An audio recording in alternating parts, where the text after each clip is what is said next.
Oh, I forgot to post the Twitch link, didn't I?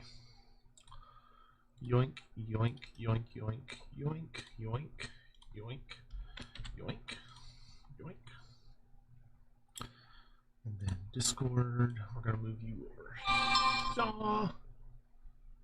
Post you there. And then I also need to post all this over on Zibluska. Post. Do that, and then copy that, and then post that there, and then hit post.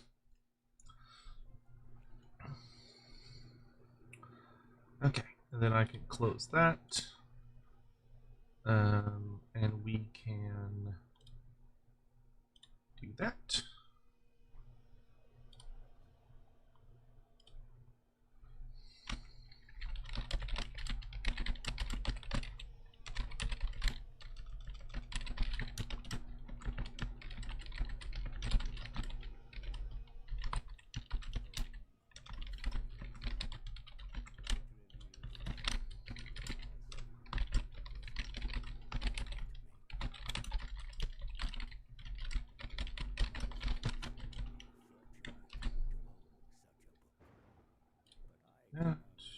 Today is the 12th.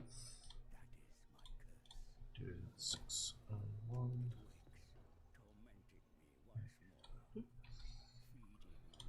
Boop.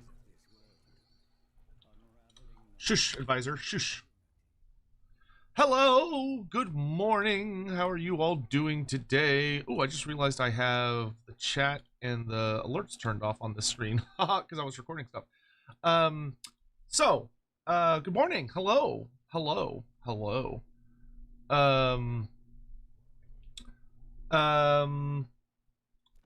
Hopefully you're all doing well today.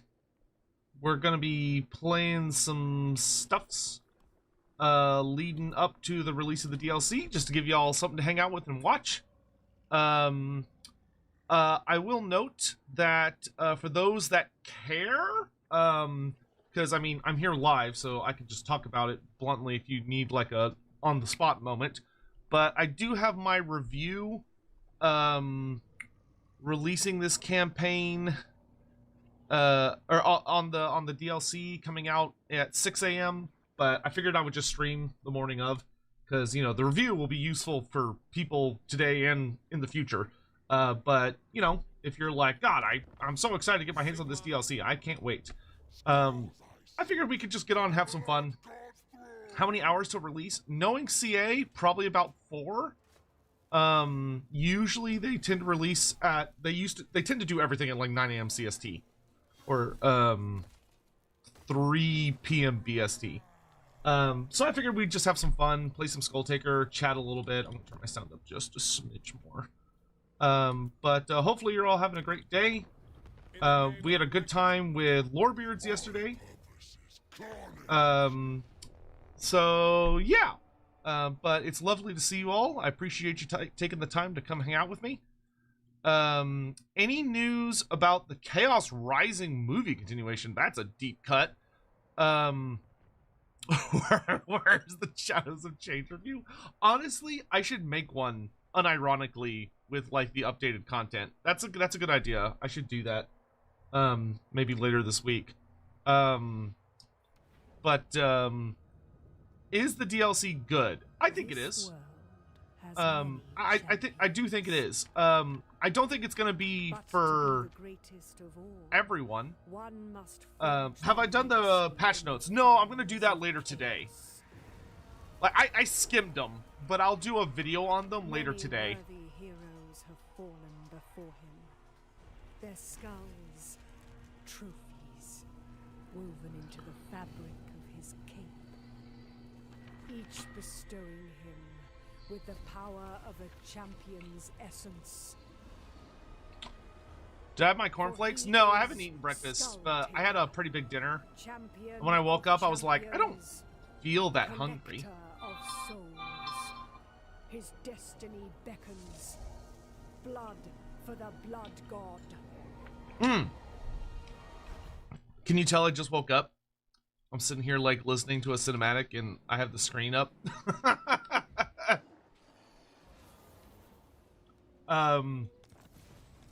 Whatever, you'll have it yourselves very soon. When's okay to ask about the next DLC? You say that like people have not already been asking about that incessantly when this one got like announced. Was like, when's gonna be the next one? Hello from South Africa? Well, hello. I hope you're having a lovely day down there in South Africa. That is quite a long way from here.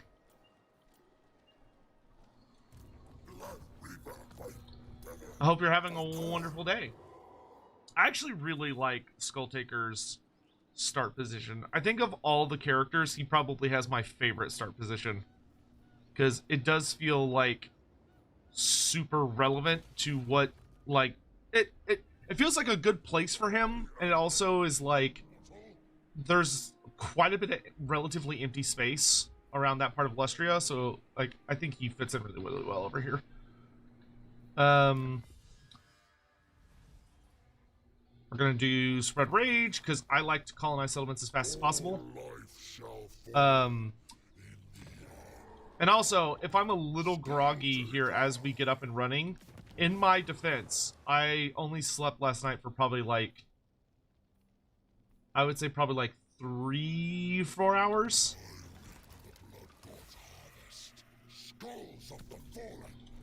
Because I stayed up later than I should have, because I got a brain bug going in my head where I was like, I wonder what Boris's campaign is like now. So I started playing a Boris Ursus campaign, and I just kind of kept playing because I was enjoying myself, and I kind of kept playing, and I was like, fuck, I should go to bed. I have to be up early. Poor Marcus. I mean, Marcus Wolfhard is like so good though. Like, once he gets the hero squad, he's just able to like show up and kick the crap out of people. Mangler Squigs look amazing. They do. They're overperforming pretty badly right now. Like, they just kind of delete everything. So they're probably gonna need a balance pass relatively soon. But in my opinion, it's better for things to be a little overtuned, so they're at least fun to play with, than undertuned. At release, because like multiplayer groups can just ban them if they're a problem, which is what they did. And in single player, you could just kind of have fun with them, just destroying everything. Have I tried hard liquor before sleep? No, I don't drink. I have never partaken in alcohol, and I never will. Well, I've had like a drink at places, like, you know, if I'm at a party or something and we're celebrating someone's birthday, and it's like, oh, we're all gonna take a shot for this one thing, I'll take like a shot. But like I've never had like more than a drink at a place. Not for me.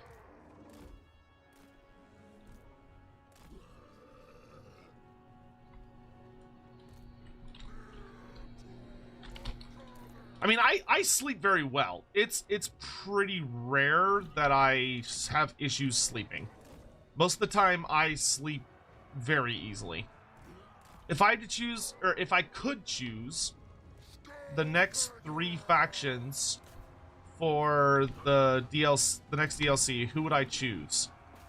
I would choose...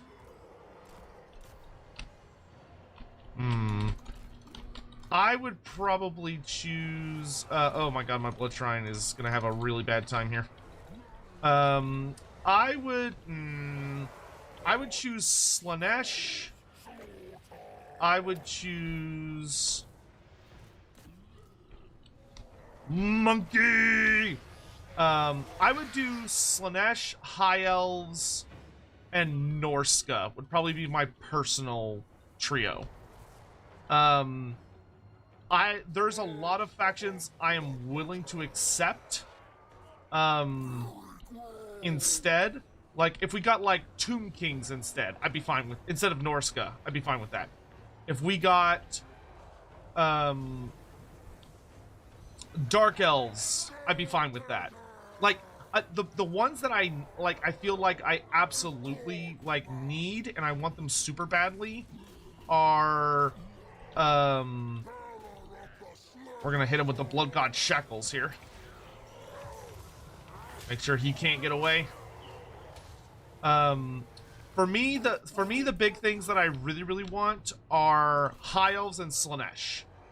High Elves and Slaanesh are like my must-have. The third one can be pretty much anyone. Like it could be Cathay, it could be Tomb Kings, it could be Norska, it could be Dark Elves. Any of those would be fine. I think, well, I don't think I'd want Cathay because I kind of want to get through the full Chaos cycle with no repeats. I want to get through the full Chaos cycle with no repeats. So I don't want any factions that were in. I want Shadows of Change, Thrones of Decay, Omens of Destruction, and whatever the Slaanesh one is. I want them all to have completely different races. So I don't want Cathay because Cathay would be a repeat, and I don't want that. I'd rather wait until we're out of the Chaos series. And then we can go back to Cathay. Like immediately after that, and I'd be fine with that. But Norska, I think, needs it the most. I'd also be down for a Bretonia DLC. Bretonia, I wouldn't say no to.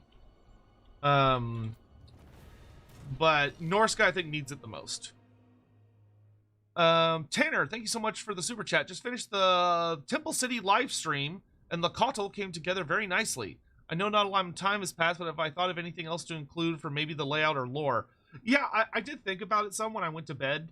As far as, I think the biggest things that jumped into my brain as I was going to bed was I was thinking a lot about the kind of intersections of all the different threats the city has faced over time and how it dealt with them. So, like, you know, having the battle against Yin Yin and her, what was left of her fleet kind of straggling its way up into the mountains. I also thought about its positioning. So one of the things I thought that could be kind of interesting is that if the city kind of originally had an interesting legacy of that it inflicted dread, and then as time has worn on, the dread has become a bit of a has begun to reflect back onto it. So, like, I would like the idea if the, I would like the idea that, I'm a bit of a brain fart, that, the Karak Zorn, so the original OG City of the Dwarfs, we know it was destroyed by something. And there is a character who's a bit of an unreliable narrator that claims that it was destroyed by, he claims that it was destroyed by the Lizardmen. But the implication when you know what the character, what his, like, motives and stuff actually are, suggests that it was actually probably, Tzeentch shenanigans, that Tzeentch demons were responsible. But I like the idea that Karak Zorn was somehow manipulated into maybe attacking Laquatl, and they, like, attacked Laquatl because the Tzeentch demons convinced them there was some great treasure, and that's what the Lizardmen were protecting, when in reality, you know, it's the stuff we talked about during the stream. And this ends up leading to... this ended up leading to the Slawn of the city. So, like, after they were defeated by the Lizardmen, the Slawn end up lashing out at the Dwarfhold, and the combination of that and then Chaos Shenanigans is what wiped out that OG Dwarfhold, which I think tells, like, a really nice, compelling story. So that's, like, the big thing I was thinking about last night. And we can just resolve that. And we're going to Skulls with Skull Throne. And then I'm going to run home, giggling all the way. So that's where a lot of my brain has been about that kind of stuff the last little bit. Do not test my patience But I'm glad you enjoyed that stream. That stream was really fun. It was very different from... Oh, we got a cunning bloodletter? Poison attacks on a bloodletter? Don't mind if I do. But thank you, Tanner, for the super chat. I'm glad you enjoyed the stream. I wish I Know Deepkin would get a DLC. I mean, I wish they would get a book with new minis. That'd be nice. How am I? I'm good, thank you. I'm on early just today. Yes, I will never stream this early again for something until later. What's my favorite character? Why is it Kabanda? I think Kabanda is a... Okay, I need to clarify something. I think within the network of 40k, Kabanda seems like he's a pretty cool character. I think it's always fun when you have, like, a demon. You know, these, like, horrifying immortal entities that are, like, supposed to be these nightmarish, borderline unstoppable feeling gods. Going up against, you know, great heroes, and they end up developing, like, a big... So I will say, the fact that Skulltaker gets the Hellforged Host at, like, level 2, so good. The Hellforged Host is, like, one of my favorite RORs. So, good shit, good shit. But, the fact that, actually, let's do a mix. What was I gonna say? The fact that, like, he has that, you know, that hate relationship with Sanguinius, and then I do find it particularly interesting that, you know, it's like Sanguinius dies, so that relationship is kind of inherited by his sons. I do think that's an interesting story. However, he's a 40k character. He's not a fantasy character, so that's why I don't particularly care about him. And also, when he showed up, when I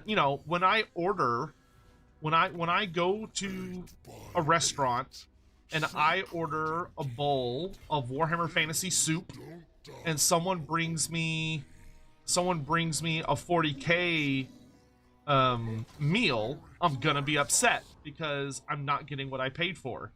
And this falls under that. I don't want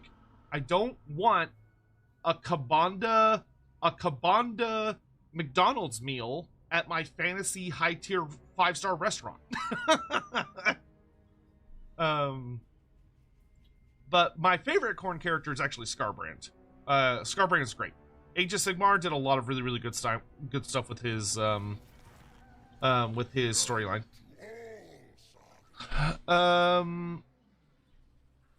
Let's see. I think we're overdue a race pack after the next Slanesh DLC. Yeah, that'd be nice. You think it's Koresh? I don't think it's gonna be Koresh, but I admire your I deeply admire your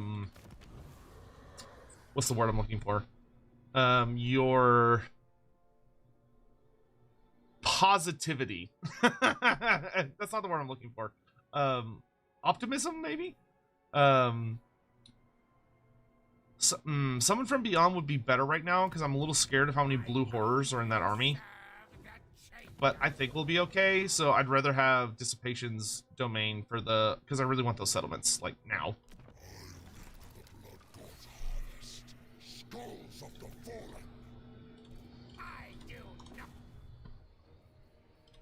Let's go kill us some Zinchi boys.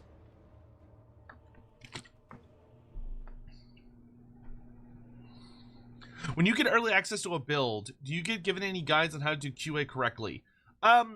Yes, essentially. So, to allow some peek behind the curtain, we essentially have a Discord server where there's, like, feedback threads and there's bug threads.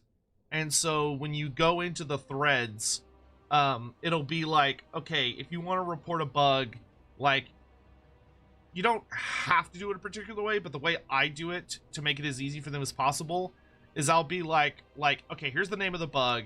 Here's screenshots I've taken of the bug. And then I'll also attach, like, if it's in a battle, I'll attach, like, the battle replays. If it's on campaign, I'll include campaign replay or campaign save files of right before it happened and right as it happens. I'll also include a step-by-step guide on, like, how to recreate it. So I'll say, like, I did this, and then I did this, and then this happened. And then And then if they need further information, like they need your like they need like any files from your PC, or like any of your like system preferences and all that jazz, they'll come back and ask for that, and you can provide it. I usually have it in my first post when we have any new cycle of content. But I also come from a background in beta testing. But that's the general modus operandi. Not everyone is necessarily that, like, and I spend a lot of time bug hunting. I would say whenever we get a new DLC, I spend probably about, I would say I spend at least 85% of my time with the DLC looking for bugs. So I just play as many campaigns as I can think of, trying to find things that are broken, because weird things will break. Because that's just the nature of these games, is like, you'd look at this DLC and be like, oh, I'm sure everything's working great for the factions that are not related, and like you go play the Lizardmen, and like for some reason, like skinks will be invisible and they're just like floating weapons, because for some reason the skinks' bodies are not rendering, and you're like, what the fuck? So like stuff like that happens. So I try and just go around and test as much shit as I can. Doesn't mean I'm gonna find everything, because there's like tens of thousands or hundreds of thousands of y'all, and only not that many of us, like content creators and the actual QA team. Especially because we don't get access that early. By the time we're involved, we'll find stuff and report it, but a lot of the time the things that we find are not going to be able to be fixed by launch. Most of them are going to be fixed at a lot of things that I found probably won't be fixed in 6.0. They'll probably be fixed in 6.0.1, which will probably be like the first update in January. Because I have to imagine CA is almost guaranteed going on vacation after this is out. But who knows? They might surprise us and try and squeeze out a little hotfix patch. What's my rating for the DLC?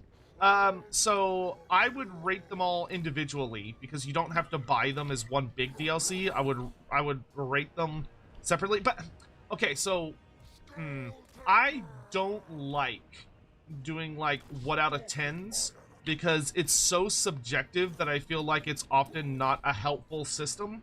Instead, I like to think of it as, would I recommend something, yes or no? And then if there's additional like information I want to add to that, I can. So I would say my review is going to be coming out in like 20 minutes if you just want to watch me ramble for 30 minutes. Because it's just me talking about my thoughts. But what I would say is that if you are someone who if you are someone who really enjoys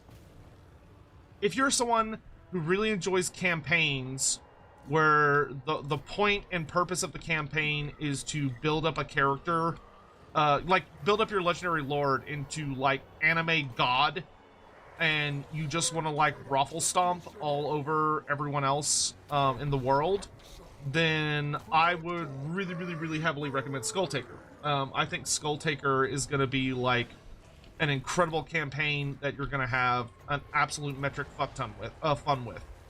But if you're someone that, you like a bit more of a consistent challenge, you like a campaign that's going to be able to kind of threaten you in interesting ways, Skulltaker might not be for you.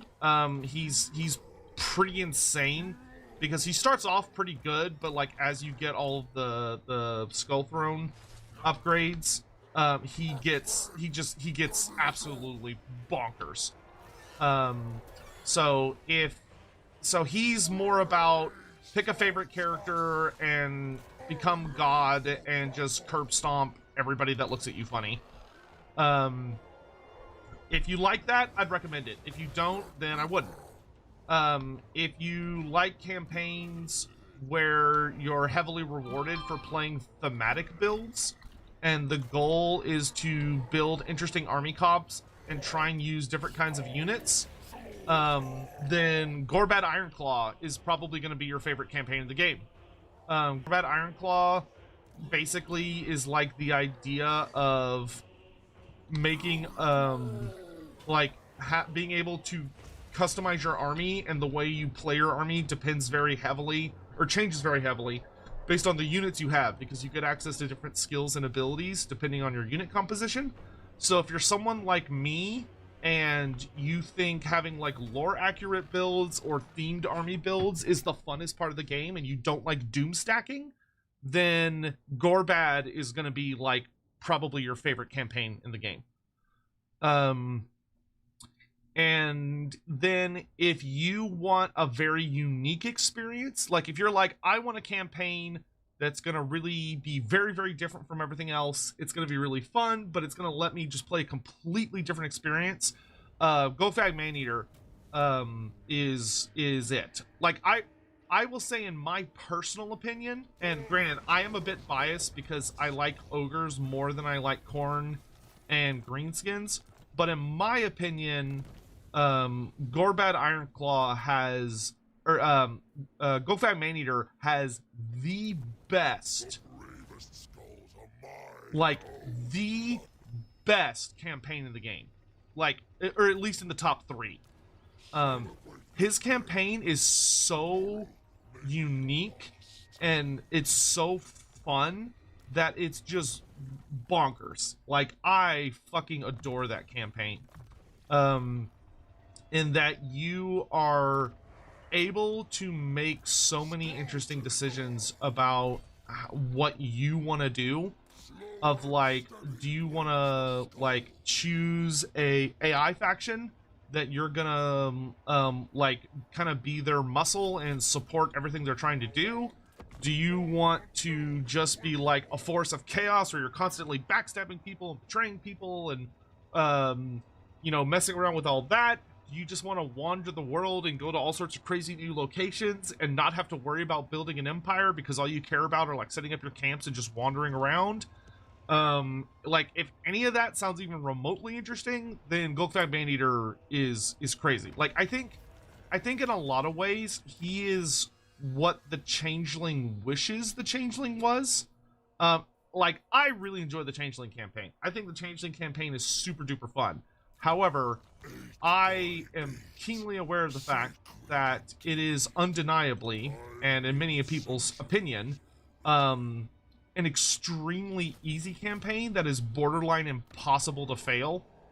But it allows you to have like a very unique experience, and do a lot of like, woo, crazy shit. And, you know, like, of messing with things and playing the game in a different way. If you're like, I like the Changeling as a concept of that it's very, very different and allows me to have a very unique experience, but I hate that it's like insanely easy and there's no lose condition, then Gofag Maneater, I think, is going to scratch that itch. I think it's going to scratch that itch big time for you.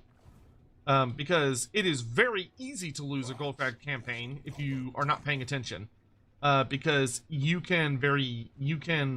not hard to accidentally overextend yourself, which can cause problems for you very quickly. It also, like, you get so much money. It's so fun. So Mr. Maneater is a good choice for a backstabby tide changer in multiplayer. Yes, he is, actually. Because if you play him in multiplayer, he can't form alliances with other players, but he can choose to be employed by players, which can actually lead to some pretty funny shenanigans.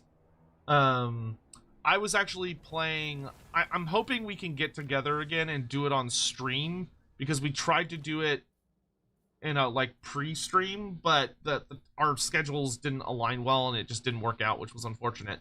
But I played a campaign with Akoi and Mac Legend, which were two other content creators, and Akoi was playing Goldbag, and it was so funny watching him just run around being a fucking goober And like he would do this pretty hilarious mix of like running around trying to earn money, but just waiting for whenever one of the AI factions would like hate one of us, so he could just get paid by the AI to just show up and start beating the crap out of some of our stuff. And it was very, very amusing to me. I want Albrecht.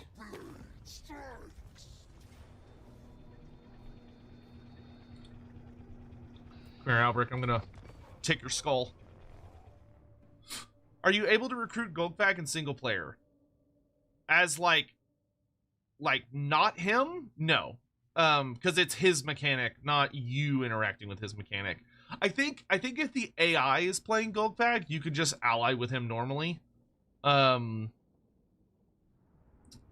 yeah. Oh, Tanner, thank you for the super chat. Going off the Total War Warhammer 3 map, I'm imagining Loquodal being on the mountain range south of Teotihuacan in the Golden Tower, maybe right beside the caverns of Sotek, or maybe further south towards Dawn's Light.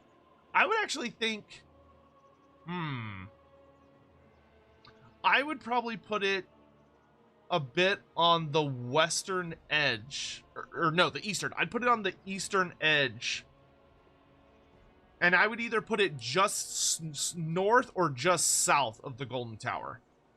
Why are ogres so cute? Because you should probably talk to a psychiatrist. You should probably see someone about that. Not that I'm telling you what to do with your life, but like it could just be you have a vor fetish, in which case, you know, that's fine, that's you.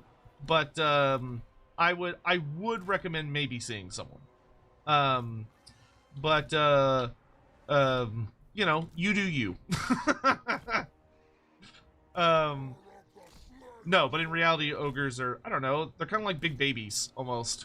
Big, horrible, man-eating babies. When does it come out? In about 3 hours. So you're not stuck with me for that long if you're like desperate to get your hands on it yourself. You're nearly there. You're nearly there. Hold on just a little longer. Hold on just a little longer. Okay, I want to be pretty. Oh, those are knights. Ooh, I don't want to. He's got a decent amount of knights actually.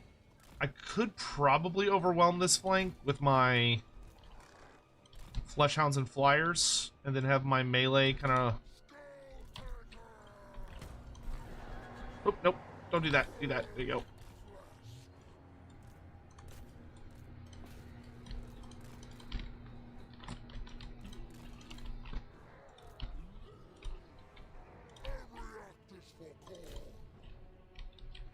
Alright, they should be able to tear through all this pretty easily. Albrecht's using this stupid-ass trident.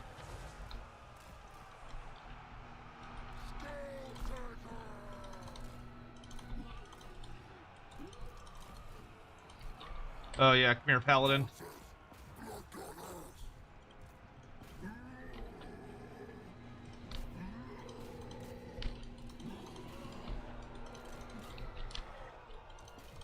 You go that way. We're gonna send in the Blood Beast for some classic disruption. I don't really care if the Furies die. They're doing their job if they get killed chasing down other dumb stuff.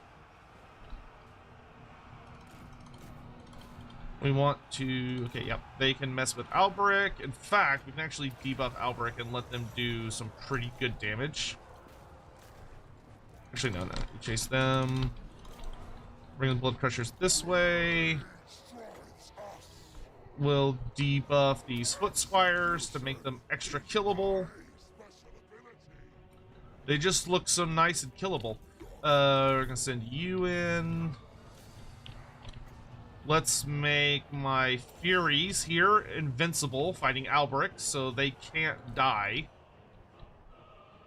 We're gonna chase off a lot of this stuff. Nice. My Exalted Bloodletters are all juiced up. Let's get... Bring in y'all. Let's do a melee attack buff over by Skulltaker.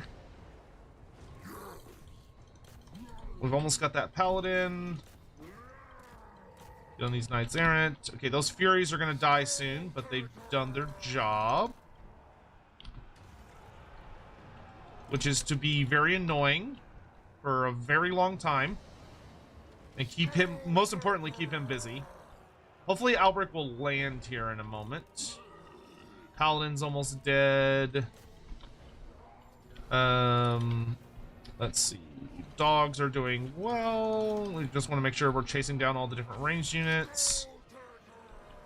Send in the big monkeys that way because they've got the mass. Man, I gotta hand to those furies. They fought to the bitter end. Why don't y'all go reinforce up here? You can chase the archer thing. Where is Albrecht going? He's landing there. In the middle of my blood pressures? That's a choice. See, this is why you get beheaded, bro. Going out there fighting some dumbass levels of enemies right there. It's brave, I'll give you that. It's brave. Sail the ship, thank you so much for the super chat. I really appreciate that. Thank you so much.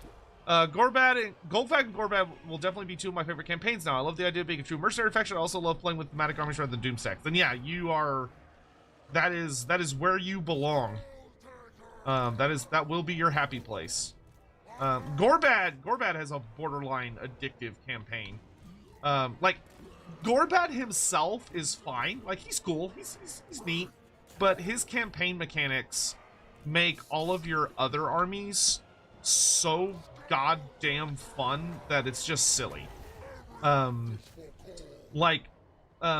Skulltaker, and Arbol all have really good campaigns. Like I think they have excellent campaigns, but all of their campaigns very much revolve around them personally.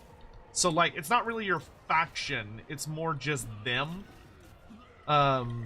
Whereas Gorbad's mechanic is actually about his entire faction. So his entire faction is just like super juiced, which makes for a pretty unique, just makes him a very, very excellent experience, in my opinion. We got the peasant squad coming in here.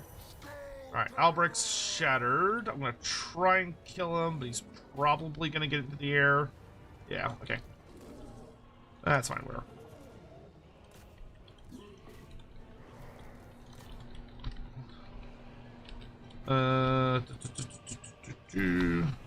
Let's make the Hellforge host unable to be killed by these annoying little archers.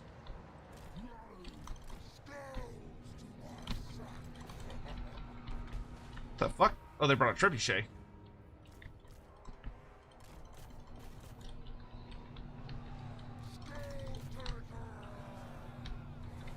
Blood Crushers and Juggernauts are so much better now.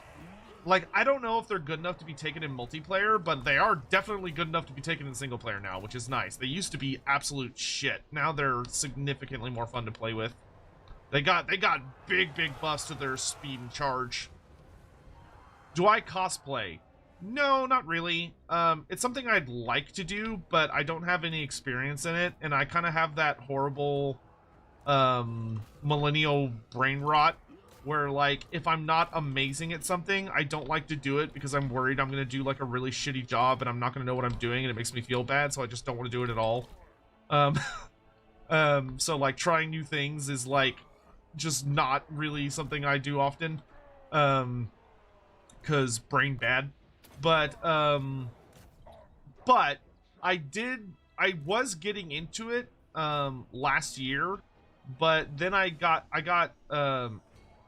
wait, was that last year or 2 years ago?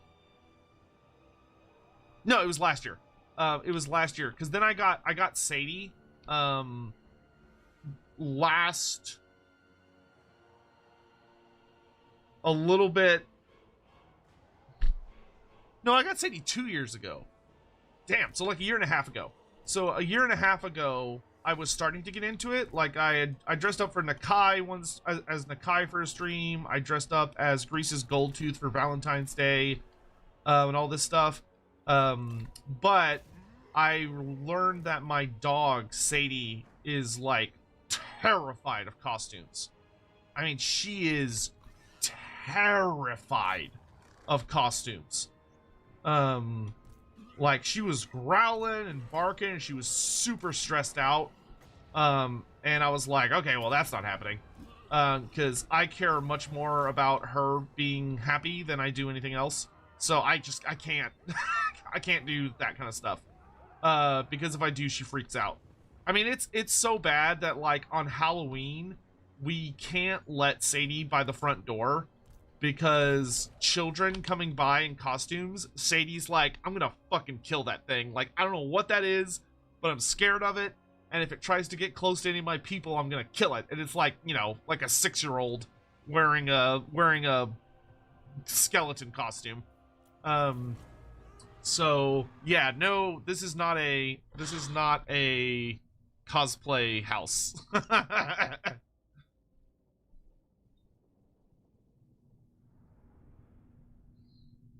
Because she is not about that life.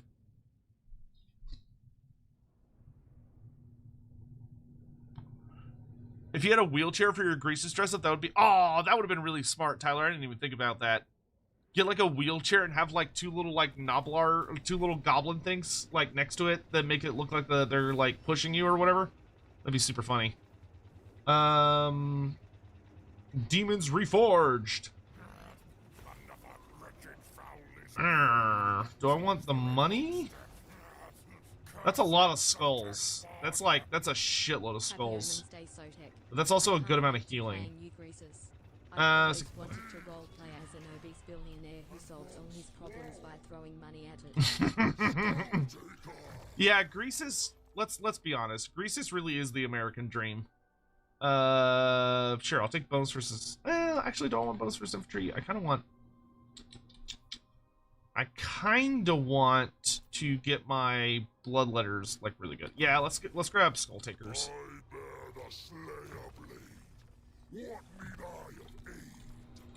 Okay, we're making this guy good at like assassinating and shit. He's just hanging out with our army for now.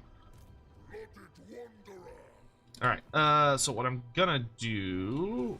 Oh, nice. We got Khorne's Glare, which lets me immediately take over a ruin. Ooh. So why don't we attack? Oh, it's... That's not ideal. I don't think I want to do that yet. I think I would rather heal over here. And we're gonna go ahead and use this to take over...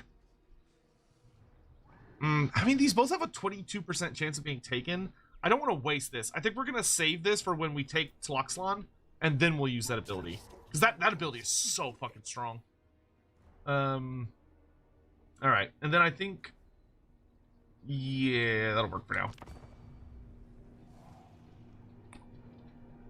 Skulltaker is best for running pure demon armies? Yes, Skulltaker gives you a lot of buffs to bloodletters. I've been banging CA over the head to adjust his skills and abilities so that he buffs all bloodletter associated things, so bloodletters, blood crushers, skull cannons, and blood thrones, and they are like, okay. So he will probably get like a bit of a wider theme. Right now he's mostly just like make sure bloodletter's absolutely busted, but it's like just bloodletters. But hopefully that'll be expanded upon in the near future. All right, so we're gonna do Blood for the Blood God, and let's get a Blood Host. Yay, we got Koltirin! Nice! We got our Juggernaut. Alright, let's get our third point in Skulltakers. You, we're gonna grab Kill. You, we're gonna grab Specialist. Oh, Castrata, thank you for the 28 months. Why are you up so early? I am up so early because it's DLC release day, and I thought it would be fun to come online and hang out with y'all and celebrate the release of Omens of Destruction as we're building up to actually... Do I want a mortal settlement here? Yeah, sure, I'll get a mortal settlement here. I thought it'd be fun to get on and celebrate the DLC coming out as we build up to it. So that's what I'm doing, and it's fine, because once the DLC is out, you know, everyone will be like, okay, we're gonna go play this now, and I'll be like, okay, bye. And, you know, that's all there is to it. Skulls piled here. Yes, a good day. More skulls reaped later. I can only afford 2. That's fine, I'll get 1 of each. JF, thank you so much for the super chat. Painting Seraphon, which Chaos God do you think they could fall more to? Khorne, Nurgle, Slanesh, or Tzeentch? Also, still want to see your Sotek models. Oh yeah, I should take updated pictures. They're all in my display case over there. I'm really bad at taking pictures, but I'm sure I can get some nice ones. I mean, you could make an argument, I think, that regular lizardmen would theoretically have the potential to fall to any of them. Though the Dark Gods, there is a notable thing of that regular lizardmen are quite difficult to turn. Let's grab war leaders so that we get higher tier lords.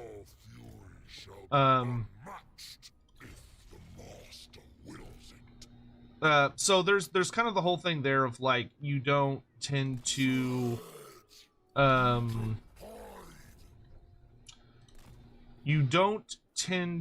see a lot of Saurus fall to, or skinks or anything really, fall to chaos, because the lizardmen have such a different mind than anything else in the world that it's very difficult for chaos to corrupt them, because the lizardmen are very, they tend to have fairly simple, straightforward lives that have very simple, straightforward needs, which chaos often has a hard time kind of corrupting. But you could make the argument for any of them. I would say when you're dealing with Saurus, the most likely to corrupt Saurus would be Khorne by like a country mile, because like bloodlust and violence, and fury is something that Saurus understand. My tweet links to this stream. Oops. The review one. Good. I'm not a smart man. Hold on, let me fix that. In my defense, it's very early in the morning. Let's see. Grab link, go here. Go here. Oh, I don't think I can edit this anymore, can I? No, I'll just make a new post. God, I hate that I'm dumb sometimes. Okay, so let's do this. Copy that. Delete. Go here. Post. Add spaces. Wait, no, that was right. Wait. Fucking goddamn it. Hold on. Go here. Ah, here it is. Oh no, it will let me edit it. Woohoo! That makes a lot. Whoops, I just deleted something unrelated. Well, whatever. I can't be bothered. Fix that. Copy that. Copy that. Hit update. Go here. Go here. Sorry, 1 second. Un momento. Post. Go to Discord. Go to videos. There we go. Alright. Thank you. Appreciate the heads up on that. Khorne's champion.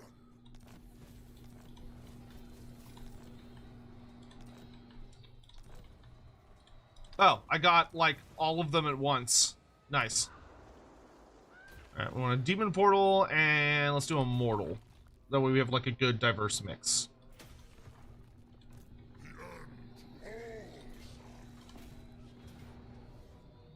Yeah, we can get away with auto-resolving that. Oh, we got a Hellblade. Nice. Let's sack this one. I care not for chattels. Ooh, Hellblade is nice. Melee attack and weapon strength. Only the finest. I'm gonna go back over here so I can heal up a little bit. Let's grab Khorne's Favor for more bonus versus infantry. Tedious work, but necessary for success. To Luxlan, let's get another one of these trophy wrecks, which gives us more money from pretty much all sources. The Axfather asks it. And we're gonna spring our attack here. But before we attack it, we're gonna open our Skull Throne and we're gonna get Summonable Demons. Blood God's harvest. Skulls of the fallen. Shred. Which will make this a much easier fight. Yeah, I was gonna say Saurus would definitely, if they had to fall, which would be very unlikely, they would probably fall to Khorne. Skinks would probably either fall to Tzeentch or Slaanesh, more likely Tzeentch. Kroxigors, Kroxigors are kind of interesting. I could kind of see them falling to Nurgle, but they would be more likely to fall to Khorne. And Slann just can't. Like, Slann, textbook definition, cannot fall to Chaos. If it were to ever happen, it would have to be like an insane, genuinely insane storyline, and it would probably have to be Tzeentch, but it would be like a whole fucking thing. But like pretty much textbook definition on the tin, Slann are incorruptible. Tanner, thank you. Wow, thank you again for the super chat. With how basic Gorbad's design was with no Iron Claw, well, that's not CA's fault, that's Games Workshop's fault. I don't know why Games Workshop decided to nerf his design, because I loved pre-nerf Gorbad much more than modern Gorbad. Like, I have mixed feelings about it. I feel like modern Gorbad is a more realistic depiction of, like, kind of an ultimate orc war boss coming out of the Badlands. It's just not, he's just not as badass, you know? Oof. Because, like, the old one looked like a fucking crazy-ass supervillain, you know what I mean? Whereas the modern one's significantly more simplified in a lot of ways. But he also, I think, looks more realistic. So, I don't know. I have mixed opinions. Should've just gone with Gorfang Rotgut? Yeah, there's the true answer. If they'd gone with Gorfang, they would have solved all their problems.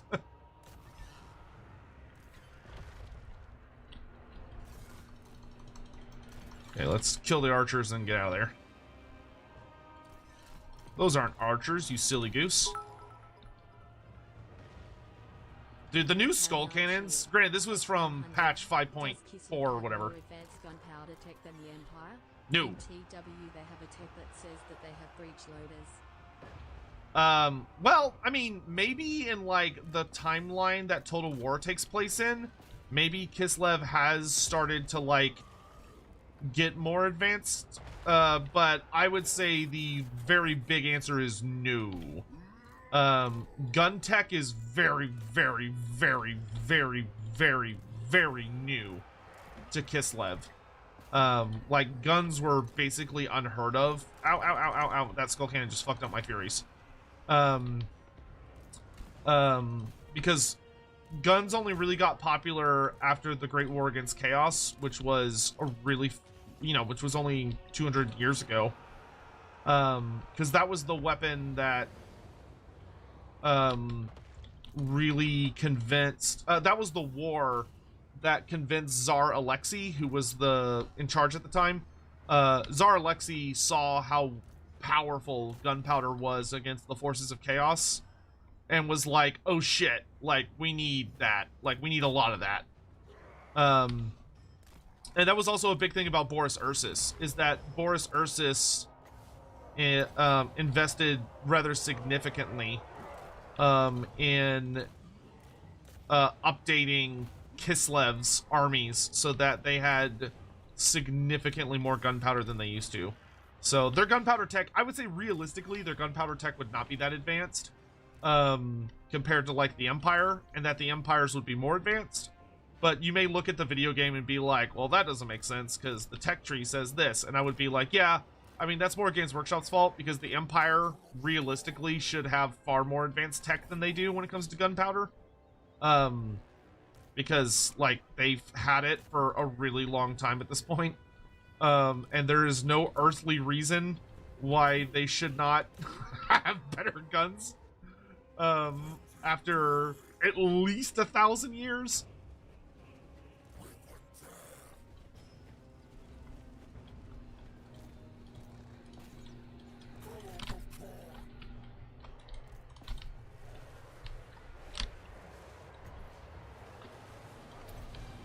But I mean, that's a pretty common criticism that's leveled at GW, is their rather irritating obsession with, because they never, you know, because everything in the game is based on the tabletop models, it doesn't have any like realistic world building elements, which results in situations where you're like, oh, I've noticed the Empire hasn't updated their guns because according to this book or this lore story or whatever, they've had these same guns since like this war, which was like 1,500 years ago. What's up with that? Like, shouldn't they have had better guns by now if they had these good guns back then? And realistically, the answer would be, oh yeah, you're right, they should definitely have better guns by now. But GW's like, but then we'd have to make more models, and we don't want to do that. So, no. To your logic, we say nay. Because, you know, welcome to Games Workshop.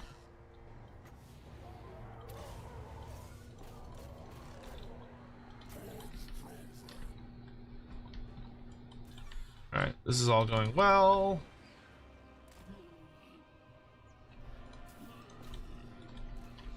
Why don't you help escort all these cavalry units off?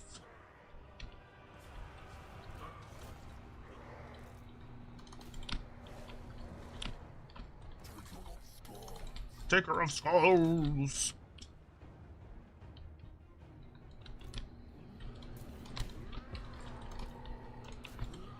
Ooh, perfect hit. Oh, it's so good.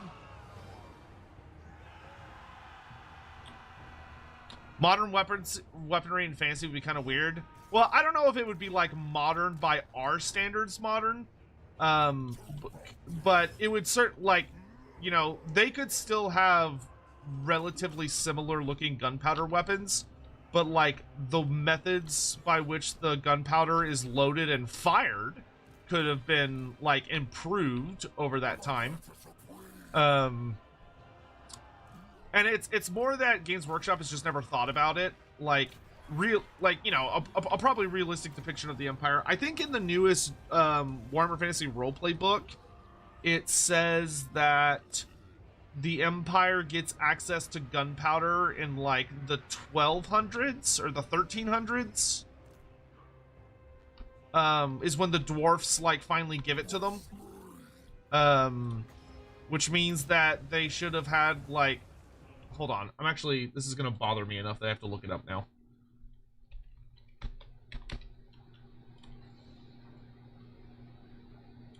Because they actually slapped a date on it, which I was like, oh, that's bold.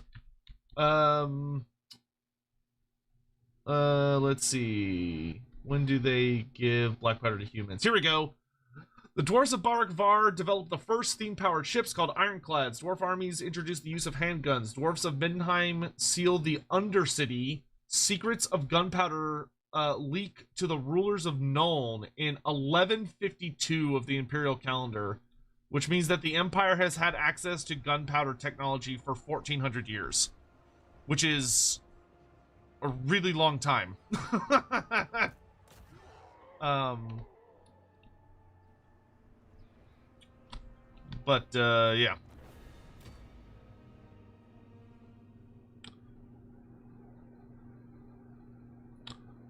$40K enjoyer, 1,000 years, barely enough time to get up in the morning. To be fair, about a quarter of 40K's 40,000 years is spent going backwards, so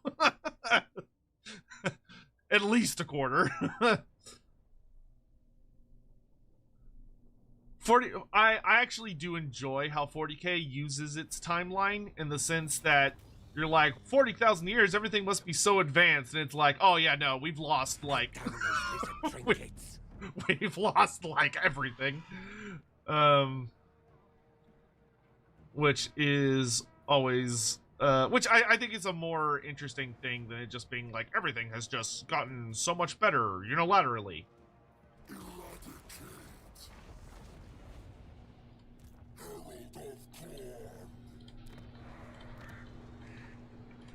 Skulltaker! Who knows a coward? More acolytes for the blood. I don't want chaos warriors in my army. Gross. Gross. Oh wait, I can summon an army to beat up. Skulltaker for the skull throne. Boop. Trophy.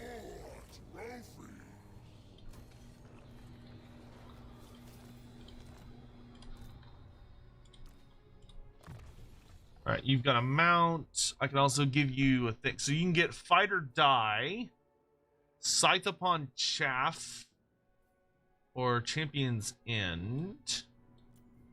What is Skulltaker's leadership ability? He has fight or die. Okay, so I don't want fight or die because Skulltaker already has it. I can.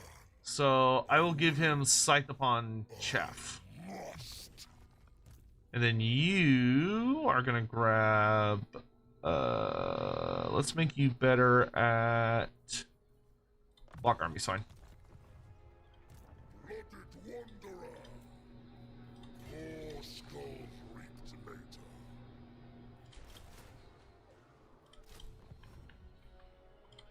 Slaughter.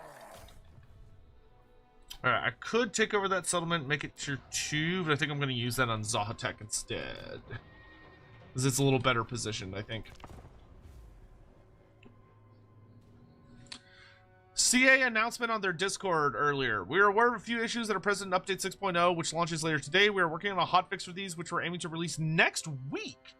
These are, the Mangler Skigs restore all dead entities in their unit post-battle if the unit survives. Also fixing an issue with the Rune Lord in Skulltaker's quest battle, and things involving Golgthag's banner ancillaries. Okay, well, I mean, if it's coming out next week, that's okay, cool, great. That's a pretty quick turnaround.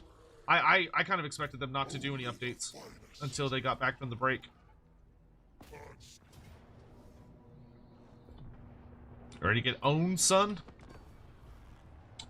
Greetings from Serbia, watching on my lunch break. Entered the world of Warhammer via the Total War games, but learned lore from you and Lorebeers. Thanks for that. Oh, well, thank you, Alan. I really appreciate that. Hope you're having an excellent lunch. Sotek, how do Ever-Chosen summon different demons at the same time? Like, how does a Bloodletter just march next to a Celestial demon with no problem? So, in the lore, most demons, even if they are from opposing gods, are not, very often, they're not going to be kind of like kill on sight. Often when demons are brought to the mortal world, they are brought under a specific purpose by someone willful enough to control them. So when you have someone like Archaon the Ever-Chosen, who's leading this big horde of chaos, and because he's leading this great chaos horde, reality is kind of fraying a bit, and it allows demons to more easily manifest, and they're like sorcerers and cultists performing rituals to bring more and more demons to the battlefield.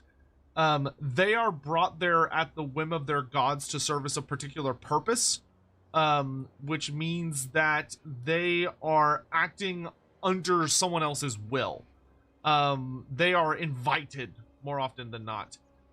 And that will lead to them being able to be focused into a direction, a force that can be wielded. But that's why when you have someone that's leading a chaos host and there is a demon involved, the individual leading them has to be like a fucking tank when it comes to willpower. Like, they have to have an absolute ironclad will of, I am in charge, everything is gonna do what I fucking tell it to do, and no one's gonna gainsay me otherwise. And they need to have the favor of the gods. If they don't have the favor of the gods, then the demons will be very unreliable. in that they might get very easily distracted and kind of just go off and do the things they want to do, because for the demons, coming to the mortal plane is like the best thing, because they get to enjoy sensations and experience. And our reality is very enticing to them. So they often will either lose themselves utterly to enjoying whatever it is that's going on, or they will be more heavily focused on indulging their own desires instead of, doing what they're supposed to do. Now, this could lead to a situation where if you have someone that's not particularly, like a particularly not skilled sorcerer, that summoned them, or like the Chaos Champion that's leading them doesn't really care, or isn't really like keeping a tight leash on them, they might end up being far more focused on indulging their own pleasures and desires, which could lead to a situation where it's like, oh, I've got all these demonettes and bloodletters, and they're all trying to murder each other. But demons are going to be far more likely to be enjoying all of the fruits of being manifest in physical bodies, and being able to enjoy all of the horrors and nightmares they can unleash on us, people and reality itself, than they are dealing with any particular thing. I mean, there are entire demon legions that work together in Warhammer Fantasy. For a significant part for all of the later years of Warhammer Fantasy, so the last 2 editions, Demons of Chaos were presented as a united force, separate from all of the others. So all of the stories and the art and the lore we were getting was showcasing the Demons of Chaos as this titanic horde of all of the different demons working together, because there was some sort of singular will binding them together, whether it was a greater demon or a demon prince or whatever. But part of the great game between the dark gods means that they are often more than happy to form alliances and work together in exchange for accomplishing some greater goal. So, they might be far more interested in aligning their interests to strike out at at a particular place where the fabric of reality is worn a little bit too thin, and so their armies are able to come through and accomplish whatever specific goal. Or, a deal has been made between certain demons. So, like, a Lord of Change has struck a bargain with a Bloodthirster, and they're gonna work together to accomplish some goal for whatever reasons they might have.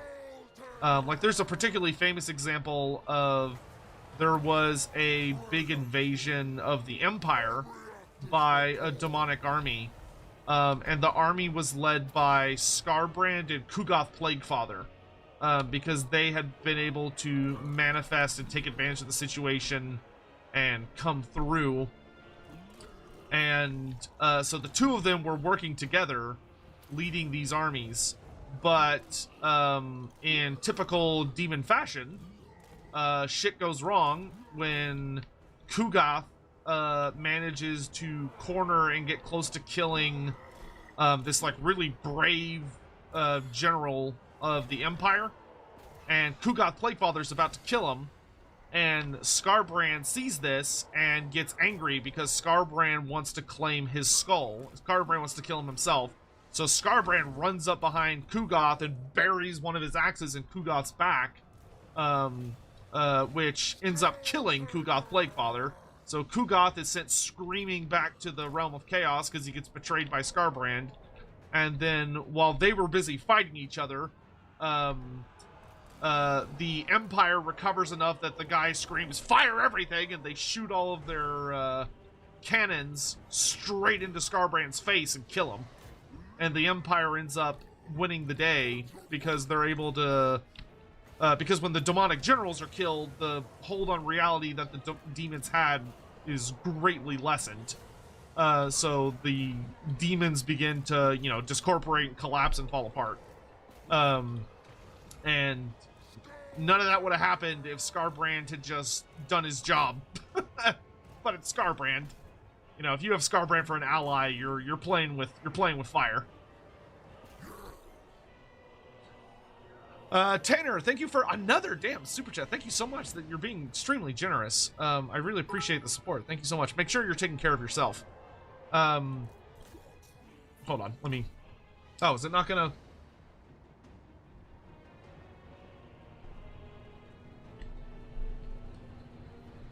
Okay, I guess I'll read it out. But hey, that means I can answer this other thing first. Wow, very, very bold of you, Albric. Get dunked on, nerd. Anyway, sorry, I got distracted. So Tanner says, maybe the two mountain peaks are the right of Lacatl host old one engines that siphon/direct the winds of magic. That's what the Slaughter are trying to focus on. The more Shyish and Dar that spread only boast of the undead. That could be an interesting theory. We're gonna open a thread on the Discord. I'm gonna have Andy open one on his server as well. But we're gonna open a thread on my Discord in the Lorebeard section. We'll open a little thread that you can put comments in, and we'll do one on Andy's channel where people can talk about ideas and thoughts about stuff for Lacatl. So keep an eye out for that. We'll have that up before the end of the day, so that you can go post your stuff there if you want. And then the lazy ass Twitch comment was supposed to be, Scarbrand try not to be a cowardly backstabbing bitch challenge. Impossible. That it is on brand for him. Haha, Scarbrand. Like he does definitely have a bad habit of losing his temper and stabbing people in the back because he gets so pissed off, which is pretty funny. Would End or Koresh be easier to bring to the game compared to Nippon? There are some fairly minor, rather straightforward lore notes about End. That mostly... Oh, nice. We got Bloody Onslaught. Hell yeah. And then we can get Ceaseless Determination, and we can get Champions of the... Don't want Champions of the Chosen? Yes. There is enough little bits and tidbits and pieces of stuff that's been written about End over the years that I think it would be easier to make a End faction than it would be to make any of the others. Nippon would be notably difficult because with Nippon, the big thing that you have to do is that you can't use what was already written because what was already written was just not written well and it's very messy and just bad. You would basically need to go in and redo it all. Like you'd have to just go redo all of it, which is gonna suck. Ooh, this gives me the ability to teleport. Yeah, give me that.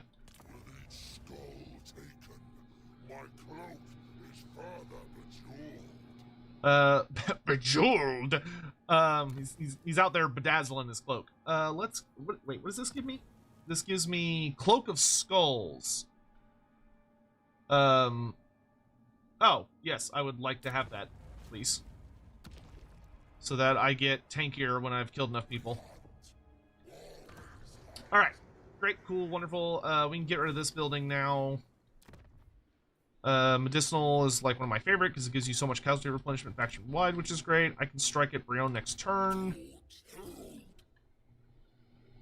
Yes, I can teleport now. Thank you. Great, cool, wonderful, awesome.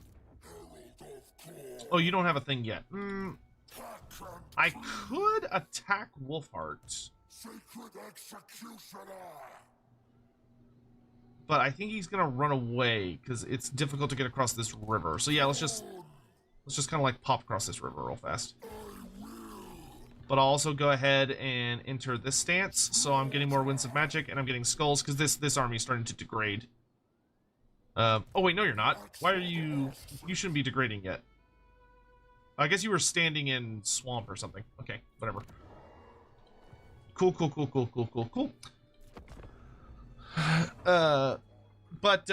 Yeah, I would probably do End over the others. Koresh, there's a teeny, there's like 1 or 2 mentions about Koresh stuff. We've actually, I'll put it this way. We've gotten more lore about Koresh from the roleplay game than anything else. The cat boys of End are the kitty grandpas of the 40k felinids. Sure. Why not? Maybe the twin-tailed comet was actually Scarbrand when he got thrown by Khorne across the reality. That would genuinely be very funny. I wouldn't be upset if that ended up being true, because that would give me a case of the giggles. I'm not gonna lie. Like this great and almighty comet that changed the world, heralded the arrival of Sotek and Sigmar and all this stuff, and it's just fucking Scarbrand screeching as he's tearing across the skies.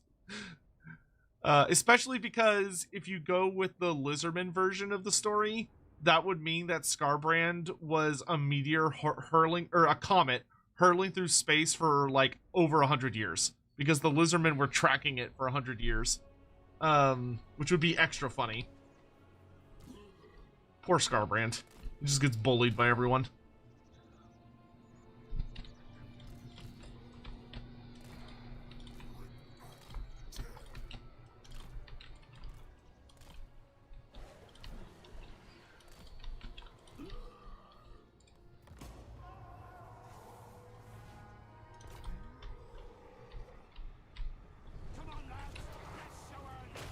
Aww. You're not supposed to move? That's cheating.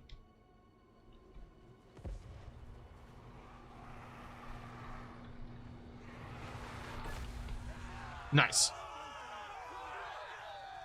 Wasn't a perfect shot, but it was decent.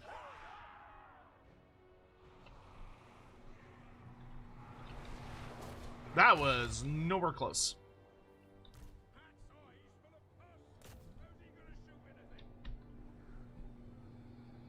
Well, they have Grail Knights? I should probably target those. Miss again.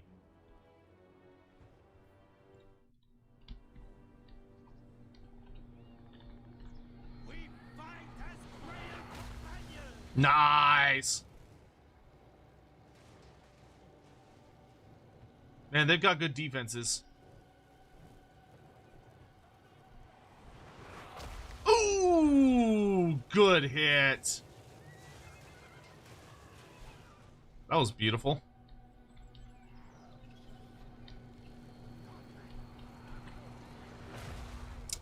Nope.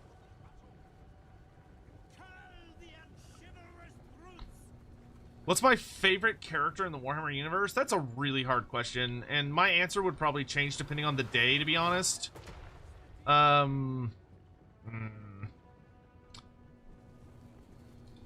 think most days my favorite character is probably Tehinuin, but like it depends a lot on the day. my opinion would change greatly if you asked me tomorrow.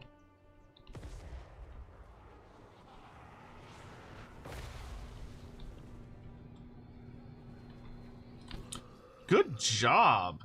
That was some nice shooting.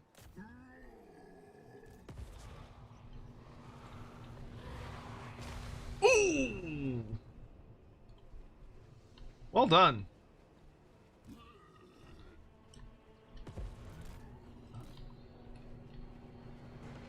I don't know where that one was going, but you know, you tried. You tried. All right, let's summon some demons to cause some chaos. Chaos with a little c.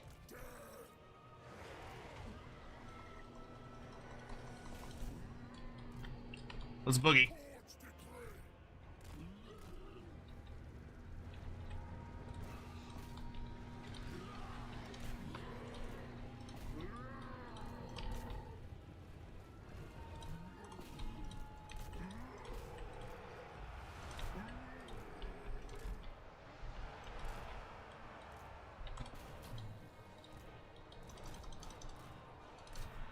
Fleshhounds are not going to have a good time against Grail Knights, but somebody's got to fight them.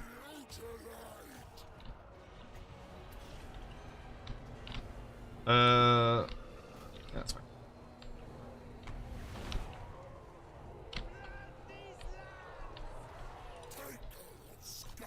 I would like you to go kill her. Okay, all the archers are down. Just gotta deal with the Grail Knights, really. Everything else is looking reasonable.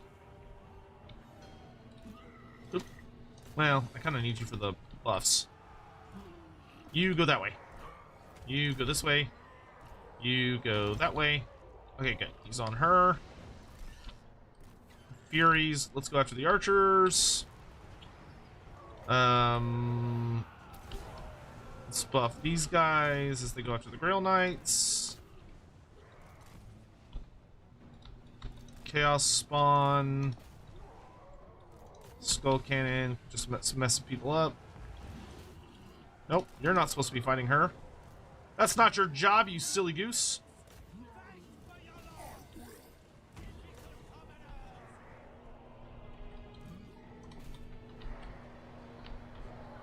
Okay, Grail Knight should be pretty much dealt with.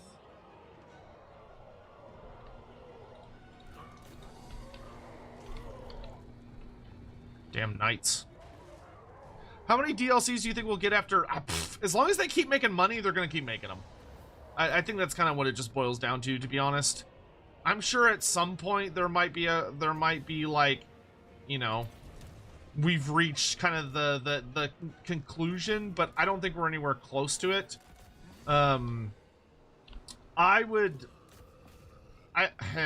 Giving a number feels like just taking just an absolute fucking pot shot in the dark. But you know, I don't have anything to back it up with, but I would say as long as the DLCs keep producing good profit for the amount of effort going into them, I don't see CA stopping anytime soon. Because the only thing that would stop them would be they just don't want to do it anymore. That's it. Because Games Workshop sure as hell isn't going to stop them. Isn't going to stop them, and there isn't like a point where they realistically would be like, oh well, we've done everything. Like there's nothing we can do. I mean, maybe there's a point where they could hit that, but not for like at least another 3 or 4 years. Because I mean, Warhammer's just got so much shit. It's got so much shit.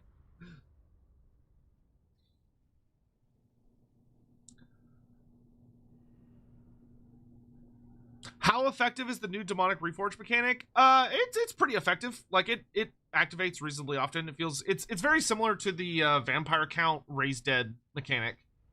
So it's a pretty similar level of activation.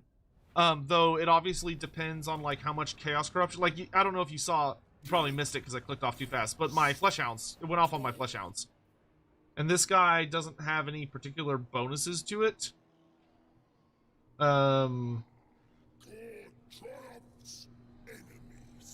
think he literally just has the base bonus, which is a 14% chance from the province, and then whatever his base was. But he got back 12 models out of 32, so. Skulltaker. Yes, 1% hit point for all characters. Hell yeah. And I'm gonna kill this beast man because I want his skull. Gimme, gimme, gimme, gimme.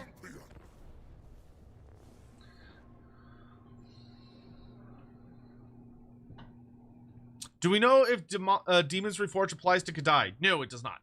It only applies to demons, not demons that have mortal components, which is what Kadai are. They're not really demons. They're kind of like demons, but they're not really demons. When CA add Azavar Cool and Abarash? That is the craziest way I've ever seen Abarash spelled. Probably never in my... Well, you'll never see Azavar Cool. Azavar Cool is not going to be in this game. Because Azavar Cool is just a worse Archaon. That's literally all he is. And plus, we have no idea what he even looks like. Because Games Workshop has not released any official artwork or miniature for Azavar Cool. Despite the fact he's such a big fucking deal in the lore. We have no idea what he looks like. But that will obviously not be the case at some point, because he is going to arrive in Warhammer the Old World, but we're not there yet. So we're still waiting to see what he's gonna look like.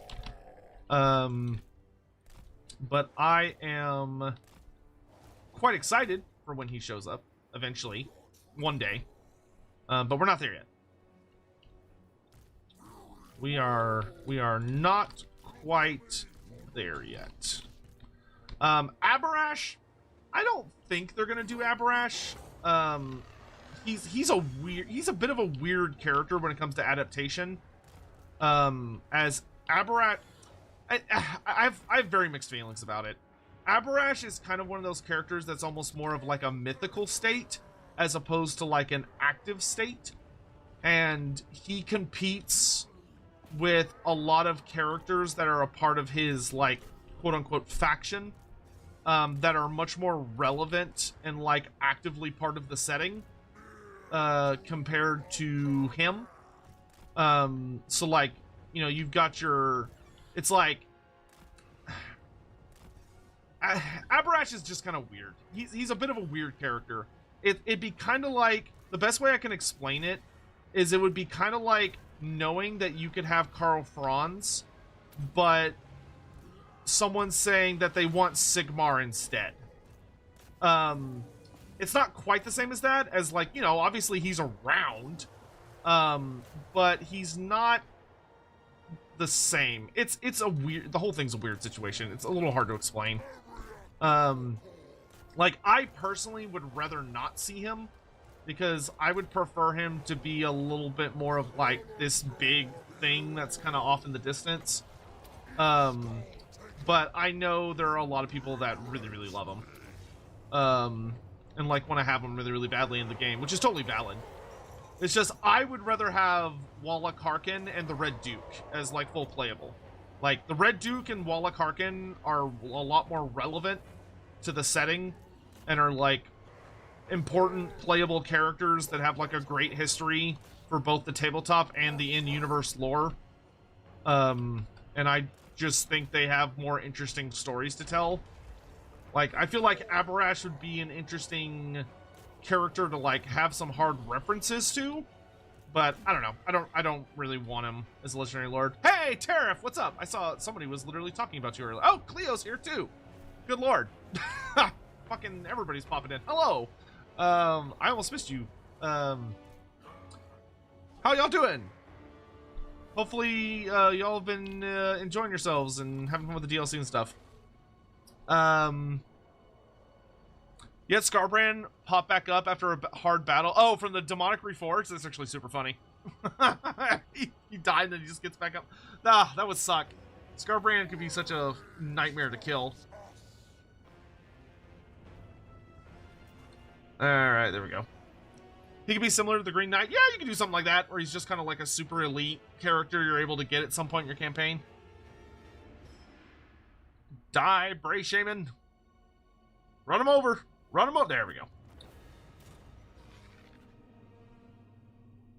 Yeah, I'm hoping to start doing a lot more co-op campaigns with some other folks, because I had some fun playing with some other creators. We were gonna make a video out of it, but as I said earlier, the timing didn't work out well. Like, we got one really good session in, but then we weren't unfortunately able to meet again after that. So it's something I'm hoping to do on stream, maybe coming in the future. By the way, if y'all haven't, make sure you check out Tariff and Cleo's channels and follow them. Cleo on Twitch as well as YouTube, and Tariff over on YouTube. Tariff's fucking hilarious. I don't know how he comes up with all the shit that he does. But also, Tariff, I feel like you need to unironically be given credit for like manifesting Scylla Anfengrim into Norska, because I feel like CA must have seen all the fucking like all the memes of CA or of Norska being the monkey faction, and was like, you know what they need? They need a big monkey. they need the king monkey. Get Scylla Anfengrim in there. Get him off the bench. Get him in there, coach. Because he fits so perfectly. He fits so perfectly now.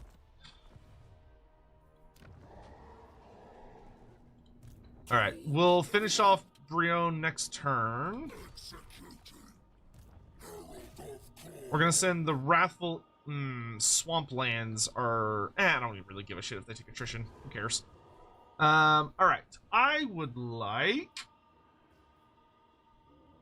I'd like a garrison, so I don't have to worry about my headquarters being blown up. Wood gives us cheaper construction costs, which is nice. And you're gonna do growth, so we actually have some decent growth going on. And Skulltaker, we don't have any active enemies around here. We could punch Harkin in the face, though. We should, let's probably spend a turn healing up a bit, and let's get our Winds of Magic up a bit more. I have a skull. Oh yeah, I'll take this one. Yeah, bonus campaign movement after winning a fight. Yep. Some shall empower me. Death. Cool beans.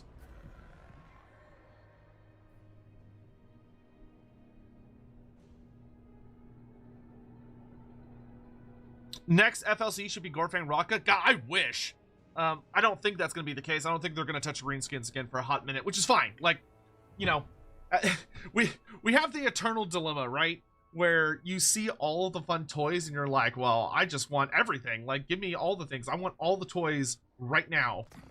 That would be our Slayer Sword quest battle, which we'll probably go do that in a minute. That quest battle is a little bit of a bitch. It's not horrible, but I do think we're going to want some better troops for it. And we're definitely going to need more Winds of Magic.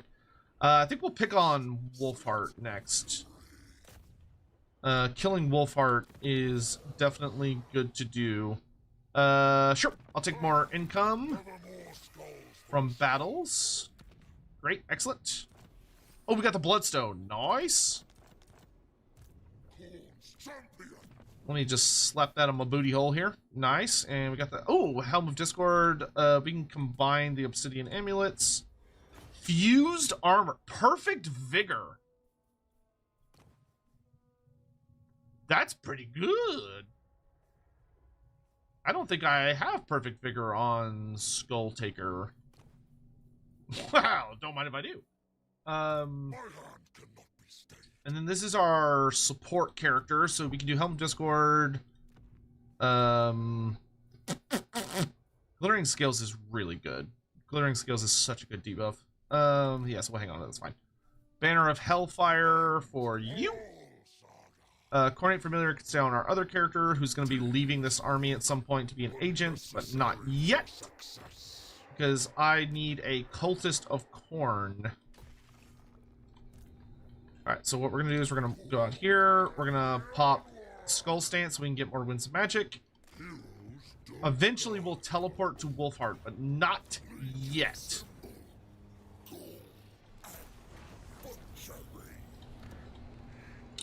Well done, well done. Agent of Blood. Oh, nice. Okay. Look at that. Yes. Yes. Okay, last thing we'll grab from this before we do some combat techs is we're going to get Harvester's Pride, which reduces the cooldown on all Skull Throne rituals, which is quite nice. Okay, cool. Red Lustria looks awesome. It kind of does. It's not a bad look for the hellish jungle continent that it is.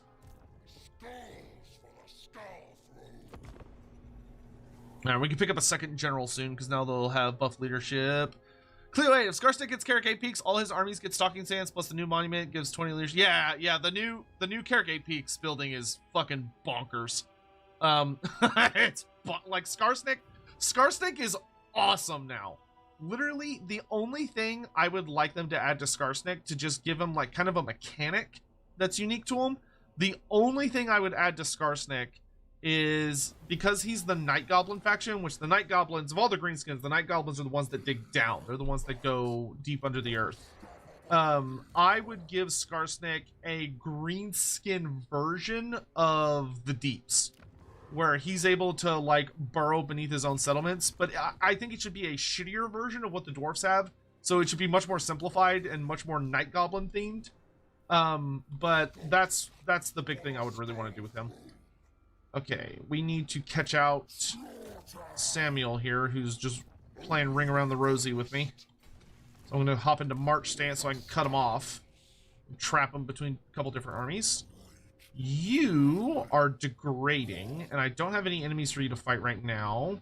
I could raid stance, but I think I'll send you into the ocean to just go collect goodies for me.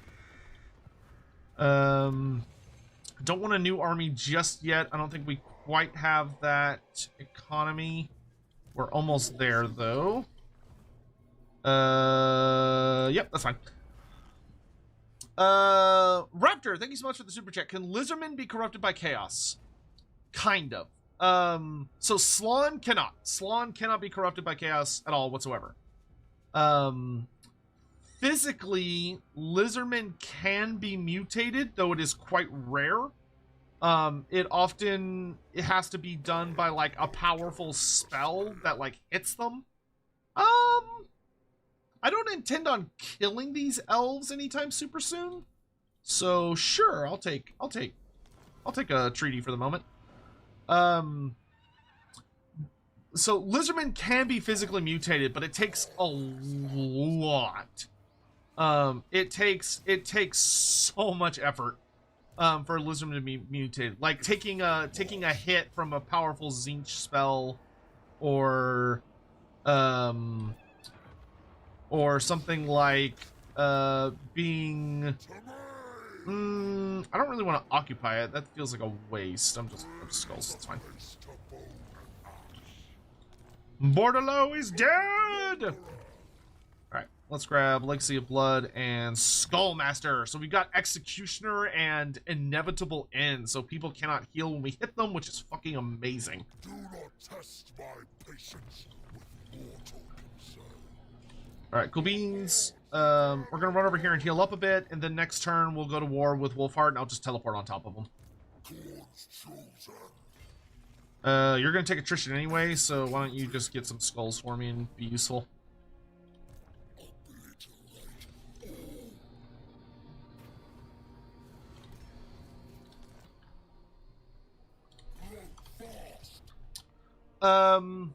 But yeah, Slann cannot be corrupted at all whatsoever. That's like a core principle of them.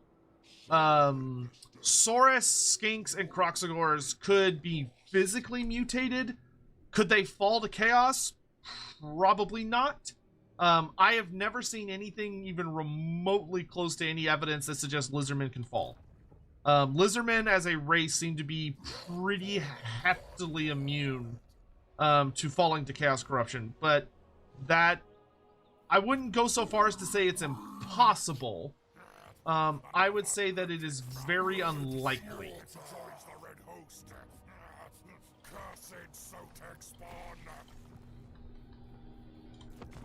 Hey, Starkiller, thank you so 9734. Thank you so much for the prime sub. Really appreciate it. Sotek, which of the new legendary lords would I recommend to play first and why? It depends. What's your play style? Like, do you prefer, let me ask you this. Do you prefer to, like, focus all of your effort on having one big army around your legendary lord, whose goal is to just kick ass and chew bubblegum? Like, you just build up a doom stack and, like, roll over things? Do you prefer to focus really hard on having a singular character, like your legendary lord, whose goal is to just, like, build up to be, like, an unstoppable god? Do you prefer to run, like, lore, like, try and do lore-accurate thematic builds and have, like, you know, like, themed armies?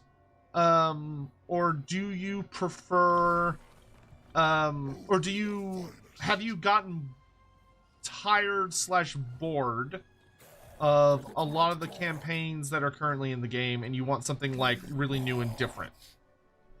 You like empire building and having many big themed armies. Gorbad. Yeah, then I would do Gorbad. I would do Gorbad Ironclaw as your first campaign of the new ones. Come here, Wolfheart. Don't you want to play with me? You and your cute little army of spearmen and swordsmen? Sean Schultz, are you going to do a PvP campaign with Turin? Not anytime super soon. I haven't talked to Turin in I don't know how long. It's been a long fucking time. Probably not anytime soon. Maybe that could be something that's on the cards. But PvP PvP campaigns with Turin is kind of an exercise in having fun while getting the shit kicked out of you. Because that is what will happen. Like, there's no like, oh, you might be able to put up a fun fight. You might be able to like match with him or whatever. No. You're gonna get your balls absolutely busted the entire fight. That being said, I would be down for it if he was down for it. I don't know if that's something like Turin is he's a super busy dude. So I don't know if that's something he would want to do or has time to do, but maybe one day. I will say that I've been really feeling the itch of wanting to get back into the multiplayer scene. As far as like tournaments and stuff go, I don't think I'm going to do Turin's tournament today. Because I got up super fucking early this morning so I could just have fun and stream with y'all leading up to the DLC coming out. So probably not gonna join today's tournament, but I am intending to join tournaments much more often in the coming time. Days, weeks, years, whatever you want to call it. What about publishing his book to the Empire as a special system? But for what? Oh, Scarstick? the playwright book, the Scarstick novel. That would be Scarstick tries to introduce literacy about goblins to the Empire. Honestly, Scarsnick would probably be a massive improvement to the Empire's education system, because like literacy is not that common in the Empire. A lot of people in the Empire cannot read. It's better than many countries in the Warhammer world. You know, it's like significantly better than Bretonia, for instance. You know, a lot of but it's it would still be very amusing to me for Skarsnik to like end up being a the funniest thing about Skarsnik, genuinely, is that Skarsnik deeply values intelligence. But he is a member of a species that does not value it as a trait. Because very few of them share it, and it's something that's often looked down upon, or it's like, oh, that's a weird gubbin over there. So there's a part of me that loves the idea of there's an alternate universe where Skarsnik managed to get past like people just seeing him as a goblin. And like goes on to open like a university in the Empire and ends up becoming like a revered professor with like Gobla as his as like the literal teacher's pet that sometimes eats students' homework. That'd be like the happy ending for the Warhammer Fantasy universe. You know, where maybe instead of the end times, what if instead the Warhammer world got possessed by a feel-good happy anime, slice of life anime for some reason. No one knows how it happened, but it happened. It's like the Blood Bowl universe, where it's a separate timeline where things went better, and Skarsnik goes on to become a revered professor. Hey, Dragonimus, thank you so much for the raid. Thank you so much. I really appreciate it. How are you doing today? I don't know if any of my mods are awake. I am up significantly earlier than I normally am. So I don't think they're any awake. So as soon as I get out of this fight, I'll give you a shout out. I do really appreciate that. Thank you so much. How's Skulltaker going? It's going well, dude. Marcus Wolfhard goofed up and he is not having a good time. He is straight up not having a good time. The Skulltaker is here for that. He's here for that shiny skull.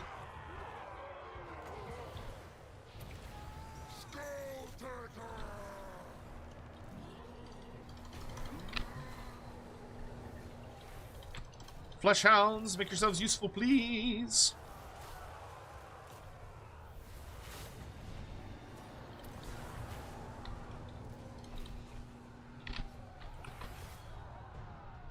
Oh, never mind. Somebody is here.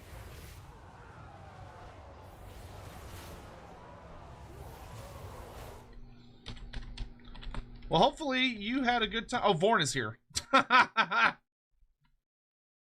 Well, thank you, Vorn. Good job. Well, thank you again, Dragonymous. I totally forgot Vorn was here. Nice. My British mod. Nice. Coming in clutch. Would Skarsnik be a good Blood Bowl coach? Yes, as long as it wasn't a greenskin team, I think. Like, if it was a greenskin team, he would be an excellent coach. But I think if he could manage to get accepted for a non-greenskin team, he would be, like, the best coach ever. Though, to be fair, Skarsnik would probably be, like, a fucking fantastic Goblin coach. Especially because he'd have Goblin with him to, like, threaten to eat any of the referees that call him out when he unleashes, like, his special weapon goblins. Which would be particularly amusing. So yeah, I would say, yeah, he'd make an excellent coach. No, don't let him get away. Kill him. Kill him. Splat him. Splat him. Splat. There we go. Okay.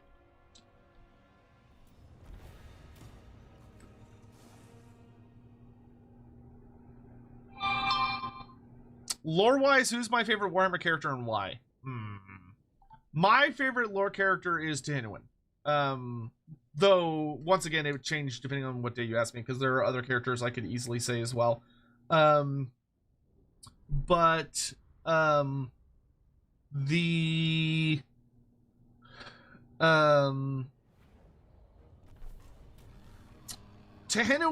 for me, represents... The reason I love him so much is that he represents the Lizardmen evolving from a more automaton like role of very lost, confused servants of the old ones that have lost their way and are not active participants in the world.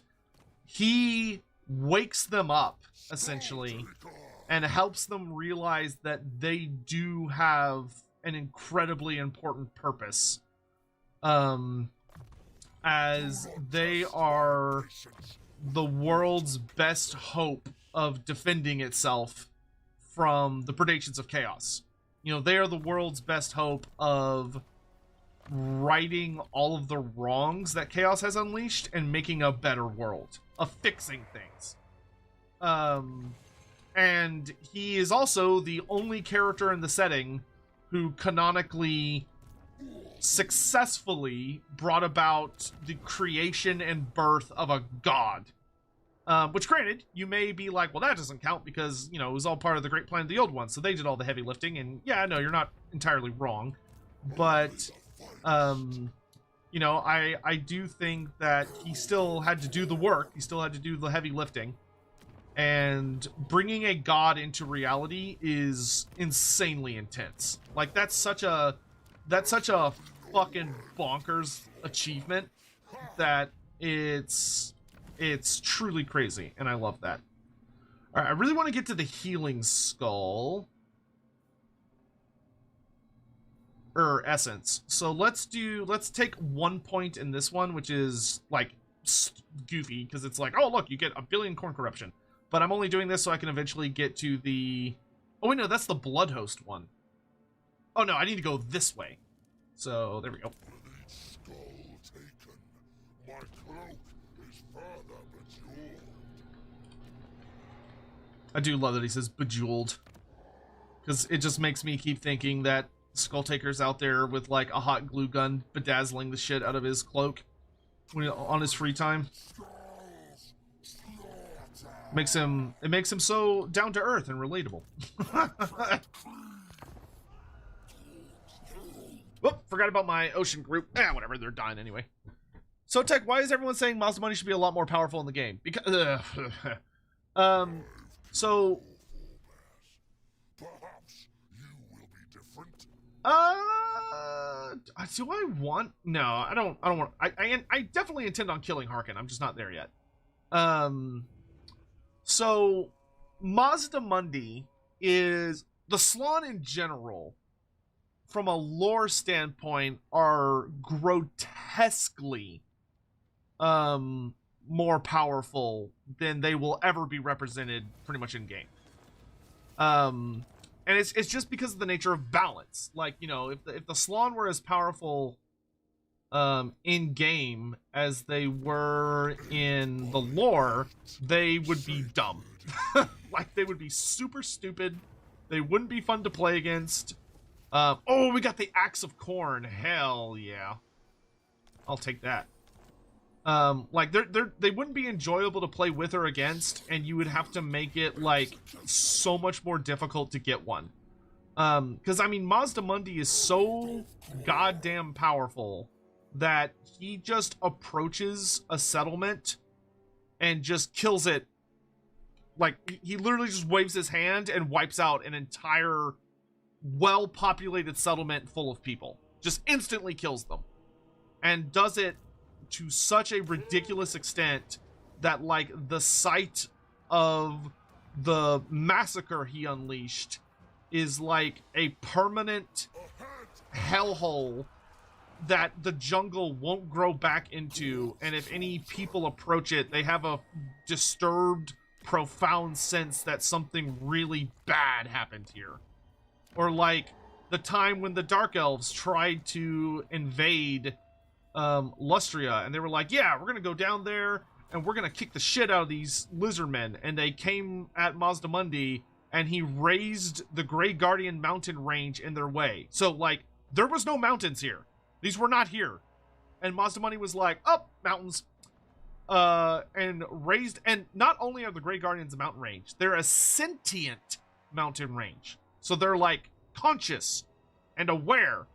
And the Grey Guardians are called that because they protect Lustria from northern invasion. And the thing about them is, if you try and navigate through the Grey Guardians, because what it means by they're sentient is that they are actively trying to kill you. So like, you'd walk down a path and the mountains would move subtly to basically make it where you just run in circles.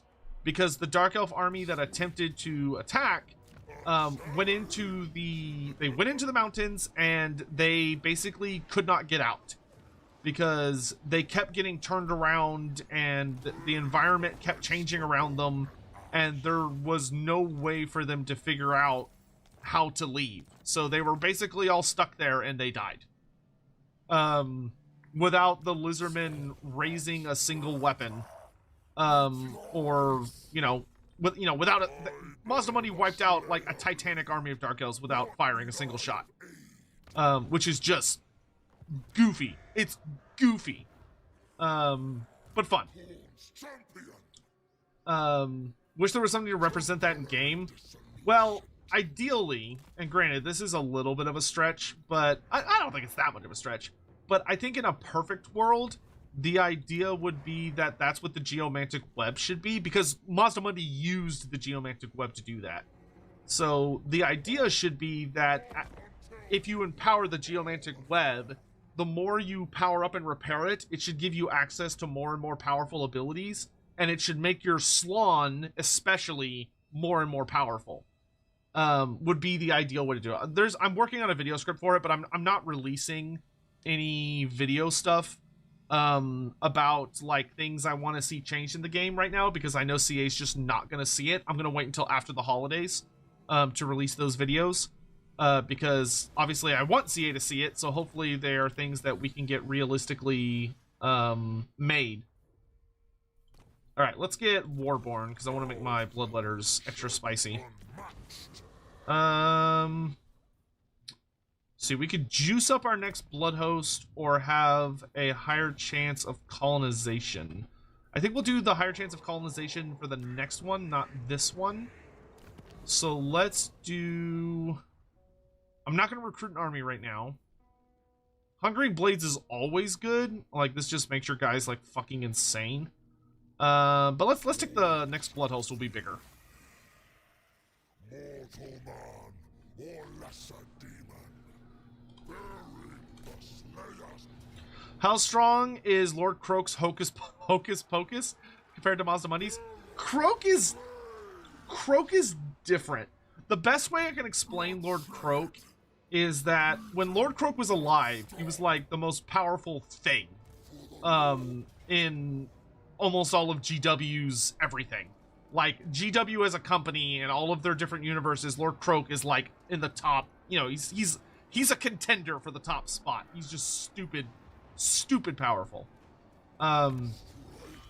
However, in death, he lost a significant amount of that power. And don't want the money. No, I'll take the skulls. In death, because he's not. Granted, he's not really dead. He's more like his body isn't working anymore, but his soul is perfectly fine. Because like he died and he was like, nah, death sounds lame. I'm just not gonna die, and just didn't. But the big thing for Croak, and the most like relatable way I can explain it, is imagine you're playing a video game, right? You're playing a game where like a fighting game, and there's a guy at your local club who there's like a completely impossible move that requires you to input like just this physically impossible set of directions to pull off a certain move. But if you do it right, you basically, like, it's like a borderline unstoppable move. And the Lord Croak at your local gaming store has not only mastered that move, but it's the only move that he ever uses. He just spams it over and over and over and over and over and over again. And it's borderline impossible to dodge, and it really fucking hurts.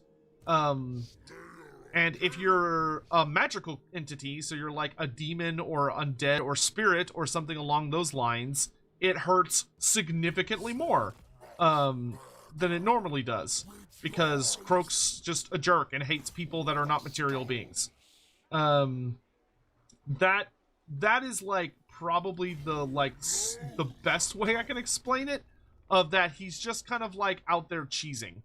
By just he figured out the most powerful spell, and the version that he casts of it now is like a fraction of the original one, but it's still strong enough that it can kind of like nuke, you know, regiments, or if he really can be bothered, armies from existence, because Croak's just a goofball like that. Do you see us getting Vermilion Warbirds for Cathay, or do you think Cathay has too many birds already? I can see Vermilion Warbirds, like, because you can just make them different.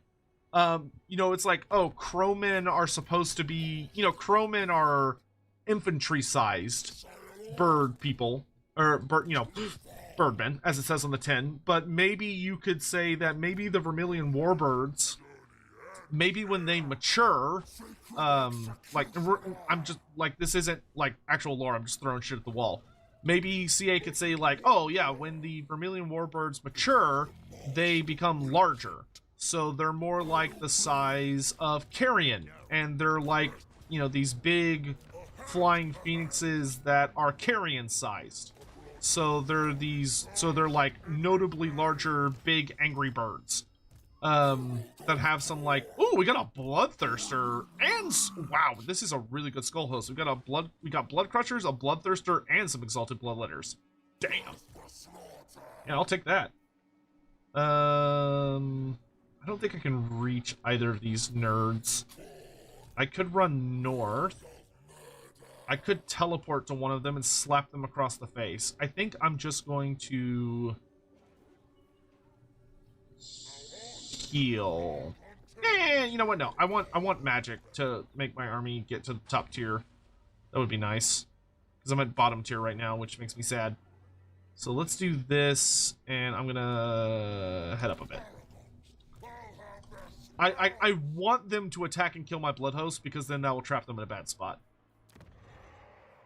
So we'll see if the AI falls for my bait there.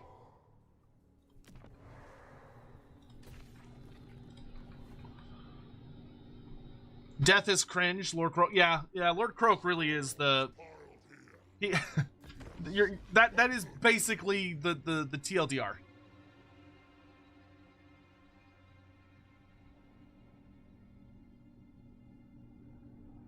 Fear not the Slon that knows 10,000 spells, fear the Slon that casts the power of 10,000 fucking suns. Yeah. Oh, you're gonna double team my new blood host? Oh no, if only I gave a shit if my blood host dies, which I don't, but like, whatever. I look forward to taking as many of you down with me as I can.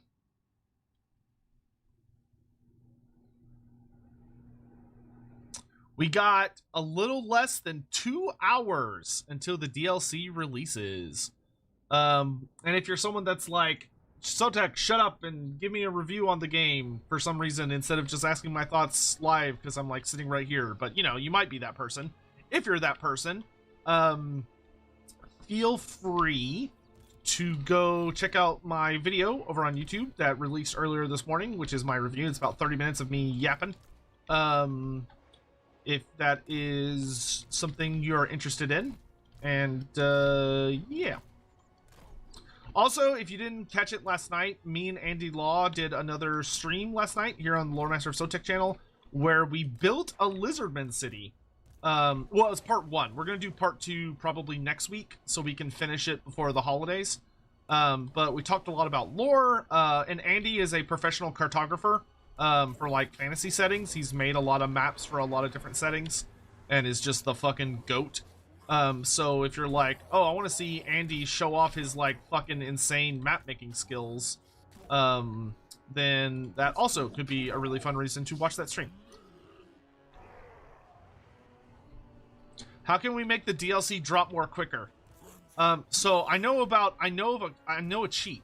I know a cheat that'll let you get the DLC faster than you would normally. What it requires you to do is if you find a large stone pillar or a hardwood desk and you hit your head, like you throw your head into it really hard, it'll make your perception of the distance between now and when the DLC comes out much shorter. But it also might kill you or cause permanent brain damage, so I probably wouldn't recommend it, but it is an option. It is an option, and I'm not your mother. I can't tell you what to do and what not to do. But I would not recommend it. But if you're desperate, you know. So do we know if there were any disagreements between the old ones or not? That's a question. Do we know for sure? No. We don't know anything for sure about, like, the old ones' opinions on things. That is not known to us. However, is there evidence to suggest that there may have been disagreements among the old ones? I would say yes.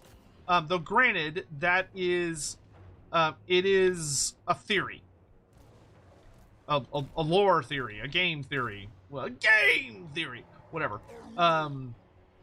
Because there are a lot of really interesting questions in regards to the old ones.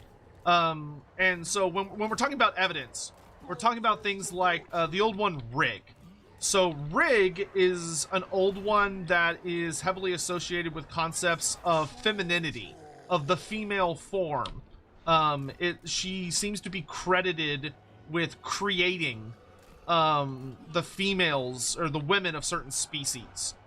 But for some reason, Rig's the Lizardmen in their records of Rig, they know Rig as the outcast. She's known as like the mother to the Amazons, and the Lizardmen know her as an old one who represented and concepts of femininity and was responsible for creation and the maintenance of some of those concepts. But the Lizardmen are not a gendered race, or not a sexed race. They don't have a concept of sex because they don't have sexual reproduction organs. So 100. Free the tree man who has stomped 10,00 times. Spruce Lee. yes, Spruce Lee. I think I've heard of him. He's a famous Blood Bowl player. But what's interesting is that the Lizardmen are not helpful when it comes to rig, because the Lizardmen genuinely do not understand the concept of like women or men. You know, the idea that you would need to have a difference of sexual species in order to reproduce. To the Lizardmen, that is foreign. That is a bizarre, strange, foreign concept to them, because that's not how they work. Their life cycle is that they emerge as full adults from spawning pools, already like knowing who they are, and like the skills that they need in order to perform their role, and many of the skills they'll need for survival. They just emerge ready to go. You know, there's probably going to be like a skink priest waiting for them, who's like, oh hey, here's your shit, like here's your stuff, go to work, get started. And they're like, all right, bye boss, and that's it, like the end. Like, it's a very simple, straightforward system. Like, to the Lizardmen, the idea of like wondering about your purpose, or having to reproduce, or having men or women, sexual dimorphism, to the Lizardmen, that is all completely foreign. The thumbnail says Restream. I don't know what that means. Restream is a online program that allows you to very easily stream in multiple locations at once. So I am using Restream so that I can stream to YouTube and Twitch at the same time. That's what that means. X100. How do the Lizardmen view the Sky Titans? I don't know if the Lizardmen even know about the Sky Titans. Like, the Lizardmen, so, according to the more recent lore, the Sky Titans existed before the arrival of the Old Ones. So there is a reasonable chance that the Sky Titans were known to the Lizardmen perhaps as enemies. Maybe they were, or like just a race they, you know, were just kind of aware of. But the Sky Titans lived in an area that the Old Ones did not mess with very much. Because they lived up in the ancient giant lands and around like the mountains of Khorne. And from all of the lore and evidence that we have, the Old Ones did not mess with those areas. They just didn't. They did not, to all of our awareness, they did not install or place any races within those mountain ranges. You know, they had the dwarfs down in the World's Edge Mountains, but the ogres were originally in like a great plain, like a great large space of with like wild roaming beasts, and like it was like more like lowlands and pastures. They got chased into the mountains by the arrival of the Great Maw. So they're like very, very far away from their intended lands that were originally given to them by the Old Ones. So, did the Old Ones have dealings with the Sky Titans? I would say probably they did. I would say it's very likely, based on the fact that we know the Old Ones did create some forms of giants. Like the Giants of Albion were created by the Old Ones. And if they created the Giants of Albion, then it stands to reason that they messed with giants, which means they likely messed with the Sky Titans and had some kind of interaction with them. Seeing as they created kind of their own version of the Sky Titans. But what do the Lizardmen think of them? We have no fucking idea. Ryan, thank you so much for the super chat. Have I seen the new wizard miniatures for the old world? Yes, they're awesome. They're super duper cool. If so, how can gnomes be familiars? Context? Yes, I have seen them. So the familiars are kind of funny little things. How can a gnome be a familiar? That's a good question. Familiars is a very broad term in Warhammer Fantasy, and often what they are is they are creatures or entities that are created using magic in order to serve some sort of function for a wizard. However, that's not all familiars. Some familiars are physical beings that a wizard makes a pact with, and can give like a little tiny piece of their soul to in order to elevate that creature in various ways and also make them into a familiar. That's how we get animal familiars, which is very popular with a lot of wizards, particularly like beast wizards, or like elementalists, like, you know, like the smoking frog, which might be an etheric entity, but it might also be like a literal frog creature that he did the animal familiar ritual with, and its elevated intelligence due to the ritual makes it able to do those things. And then you have the case of the gnome. So how could a gnome be a familiar? Well, there's a couple different ways. It could be that the gnome is not a true familiar in the sense that it's not like carrying a piece of the wizard's essence, but is instead a assistant or a helper that is serving alongside this wizard and is buffing his magic with its own magic, because gnomes, not many, but a good number of gnomes themselves are wizards that can use magic. So it could be that it's essentially kind of pretending to be a gnome or a familiar rather than being like a true one in the traditional sense. It could also be that it's kind of intentionally stretching the definition of what it is to be a familiar a little bit in kind of a clever way. We won't know for sure until like Games Workshop makes a comment on it, which I highly doubt they will. Because knowing them, they're just gonna let it be kind of a fun mystery and be like, oh, that's kind of interesting, isn't it? And just not comment anymore on it, because that is their preferred modus operandi. But I would definitely say that's a great question for Andy Law. So like the next time we do a Lorebeard stream, or you just happen to catch him on some kind of stream or whatever, that is something I would definitely highly recommend asking him about, because I think he would probably have a very interesting opinion on that. I think for right now I'll take this building instead. But we got the Hellforged Bellows! The Hellforged Bellower is, in my opinion, easily the best Regiment of Renown in the DLC. It is so over the top. Well, I do like me funny fat Eshin Maul Ninja Ogre though. That Maul Ninja Ogre do be funny. Bonus movement. Let's get more experience so that we can get Skulltaker to max level like really fast.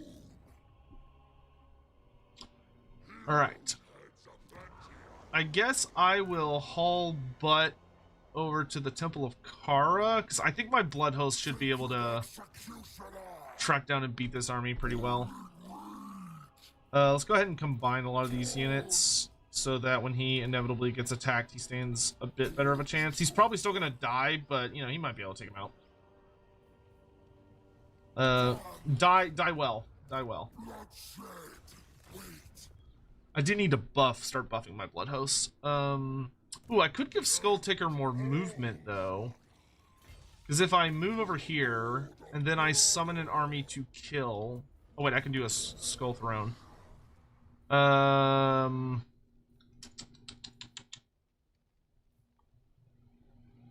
This lasts for 5 turns. My cooldown is currently 3 turns.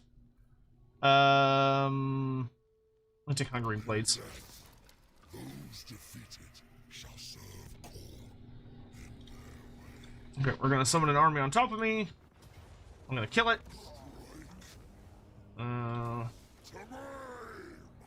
Which will give me bonus movement. Ah, it's not enough bonus movement. Almost. I'm taking attrition damage. Since I'm taking attrition, we'll just activate attrition stance anyway. And get more Winds of Magic. We're almost ready to let that hero leave our army. Because I am going to get a Cultist of Khorne. See, I'm going to go this way. So let's summon him at Quitax and he can meet me there. Let's get the leader. Well, ambush defense chance is actually not bad. Yeah, let's take that. Because there's a very good chance we're going to fight Skaven in the near future, and I would very much like Skaven to not be able to sneak up and pop in my booty hole every, like, 10 minutes. So let's do that. Let's also give this guy the Axe of Khorne. Actually, would I rather Skulltaker have the Axe of Khorne? It's just damage, right? It doesn't improve melee attack. The Skulltaker has pretty fucking... Yeah, let's switch those. The Skulltaker has pretty bonker... we do need to go get our weapon, but not yet. We're gonna give the Cultist the Glittering Scales and the Brass Cleaver, because that'll make him a really good buff wagon. Cool. We can get the Rampager standard. I'll put the Cornate Familiar on you. Cool, great, awesome, sexy, great. Alright, it's almost time for us to get our second army. Almost, not quite, almost. Anyone know where we can preload the patch? You cannot, to my knowledge. I don't think CA... Does CA do that? I don't think they do that for these, do they? What time is it in Texas? About 7:30 in the morning.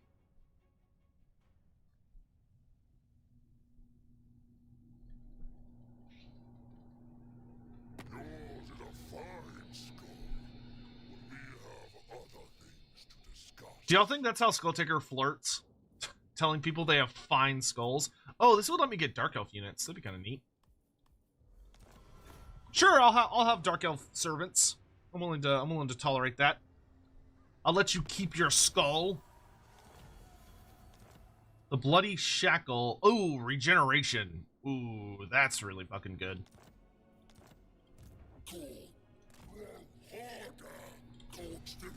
Go die for me. Yeah, die. I'm tired of keeping up with your bullshit. Alright, bye. Okay. Next, we want... Reaper of Ages could be good. I kind of want to make my blood hosts better, so let's get serial killing to make them better.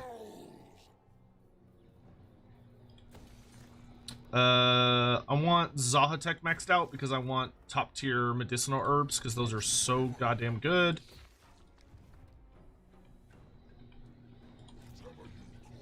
Hello, Marcus Wolfhart. Your death is nigh. And Rampager standard on. We'll put on the Blood Beast for now. Squish.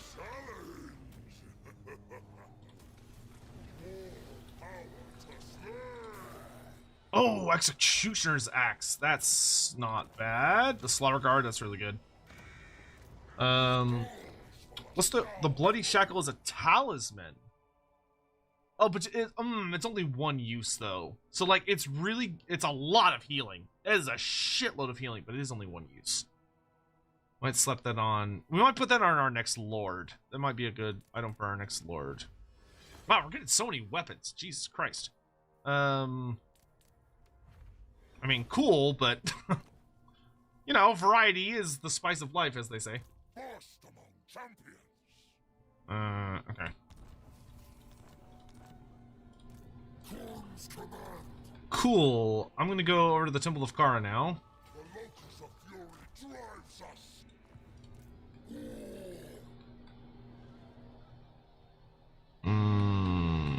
You can go into the ocean and find me goodies. You're dying. So I don't know, just go run around and skull stance like an idiot. Give me one more point sustained by slaughter, and then Relentless Advance. Demonic Reforged chance going up is nice. Despoiler, income from raiding and sacking is also really nice. Lightning Strike's really nice. Like, all of these are good.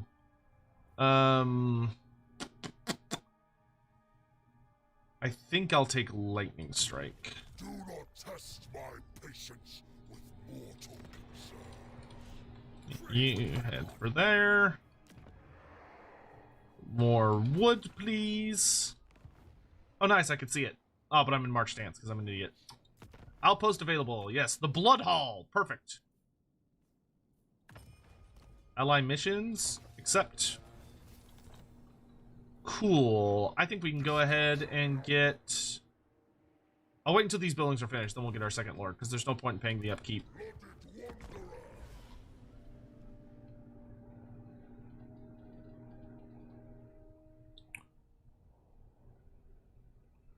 Wouldn't Skulltaker technically be an Enoch because demons don't have sexual organs other than Slanesh? I don't know if that's 100% accurate. Just because it's not portrayed in Total War does not mean that is entirely what they look like. To be fair to the demons. Oh, nice. More money. Dawnstone? Okay. You on bow. Okay, hold on. I gotta finish my Empire food here. Hello. I'm fine with that.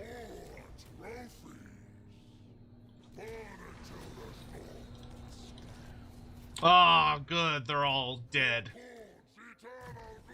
Delicious. All right, renowned and feared. Hell yeah. I bear the Slayer blade.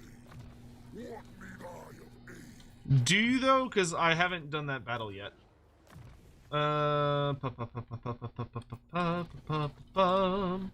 Okay, cool. Oh, perfect timing. All right, so now we can grab Dissipation's Domain, which improves our chance of gaining settlements. And I believe, yes, next turn we get Khorne's Glare back, so we'll be able to just immediately occupy a city. Excellent. Delicious. Delicioso.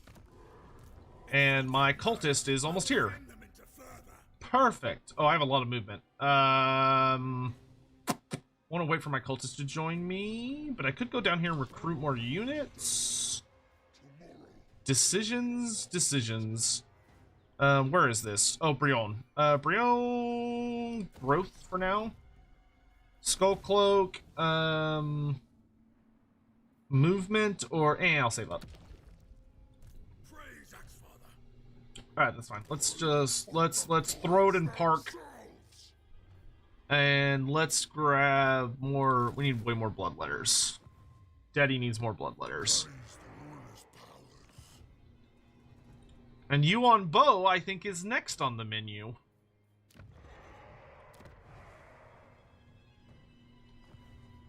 Some Eastern Dragon sounds delicious. What are locuses for demons? Is it just a buff for the game or do they mean something? So a locus for the demons means they are a locus of magical power. So your higher tier heralds, or your like blood reapers and stuff, which are your, your higher status demons, are more powerful, and when they manage to manifest into reality, they basically are able to ground themselves much more efficiently and ground the demons around them much more efficiently. So it's difficult for them to like initially get in, but once they're in, they are typically very, very difficult to pull out. And so what the locus abilities essentially represent is that demon is such a wellspring of like chaos and magic that they are functionally adding to the ability of all of the other demons around them to not only stay grounded but to grow in power. So what a locus ability functionally represents is that it is an ability that a demon possesses that not only helps all of the other demons around him stay, in reality, but also grants them a rather significant chunk or sliver of additional power that allows them to manifest new abilities. So in that case, manifesting the ability to, in the case of Khorne, it might make their weapons are able to cleave through materials that they otherwise wouldn't be able to with like supernatural ease, or it might allow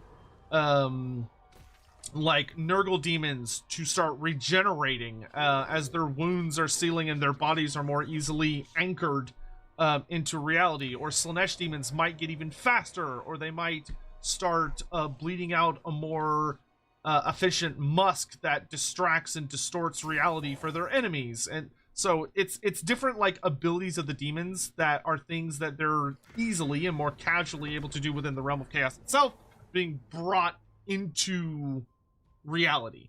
So you can kind of think of it, the best way I can explain it is they're bringing a bigger chunk of the realm of chaos into reality, which is causing reality's rules and laws to fracture a bit more. Because when a demon comes into the real world, the mortal world, oh, I fucking love this event. Skulltaker, get Ironhide plus 10 melee defense. Fuck yes, thank you. When a demon comes into reality, that the mortal realms, as they're sometimes called, the demons have to abide by the laws of reality. So you have beings that are used to living in a universe or a realm where concepts such as a physical body and all of the restrictions that come with a physical body, in that I am a little over 6'1", I weigh a certain amount of weight, my body can only move in very specific ways. There are the laws of physics and the laws of thermodynamics and all this other stuff that are affecting my body. Demons don't have that where they come from. The realm of chaos is an infinite realm of energy and insanity that is heavily influenced by the mortal realms. And so when a demon comes into our reality, their shape and their body is in many ways a reflection of how we see them. But once they manifest, their body has to obey the laws of reality. So anything about their so like once they appear, they are a specific height, they're a specific weight, they need to breathe air, they need to, well, some of them, not all of them, you know, they have organs. If they get stabbed, they will bleed in most cases. And the more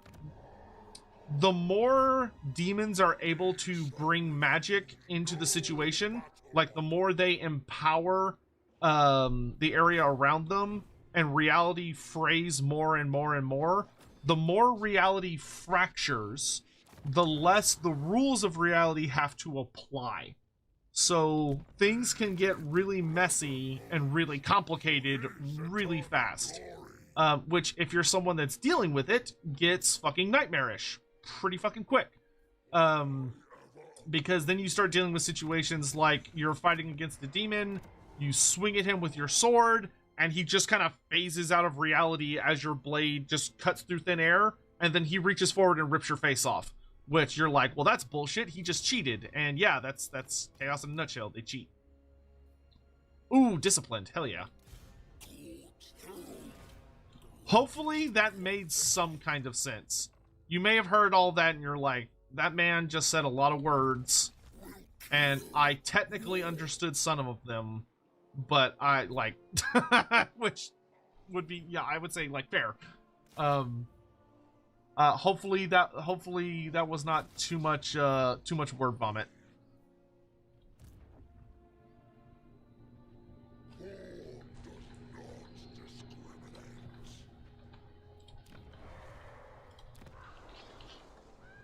You hear that, guys? Skulltaker says Khorne is progressive.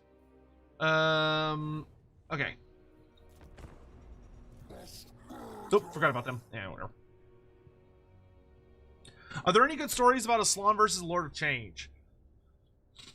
A Slann fighting a Lord? Not really. Which is a shame. There's a really cool piece of artwork of a Slann fighting a Lord of Change.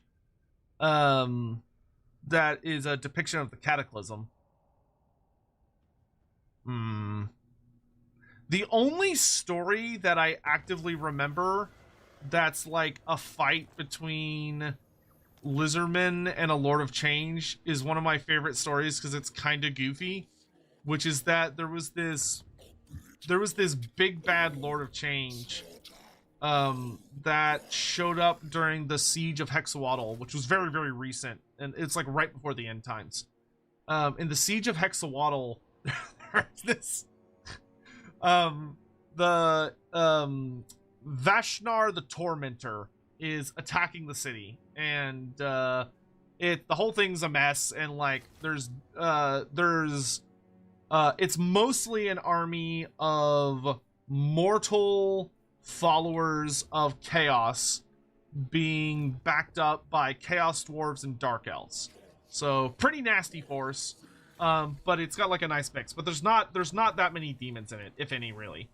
Until there is a there is a demon of Zinch, so a Lord of Change, big old Lord of Change, who manifests in the jungle nearby, and he starts performing a ritual to basically open up a portal to the oh, there's nobody here, so I can't like easily use it to get to you on bow. No, he's gonna get away. Fight me, coward. Anyway, so this Lord of Change is preparing this big ritual to summon in a an army of demons, and he's like, haha, like I've done all this foresight, and I've looked into the future, and I can't be stopped, and yet, you know, yada yada yada, typical Zinch rambling on, saying how awesome he is. And then he, like, at the last second, he detects something kind of weird, and he's like, wait, what is that? And he just hears a and Oxiodal just fucking murders him. Like, Oxiodal, the chameleon skink, just sneaks up on a Lord of Change and one-shots him. And that story always makes me fucking laugh, because it's just such a goofy-ass, ignoble way for a greater demon to die, is a fucking chameleon skink sneaking up on him and just shooting him in the back of the head with a blow dart, which is just great. It's such a goofy-ass way for one of those to get killed.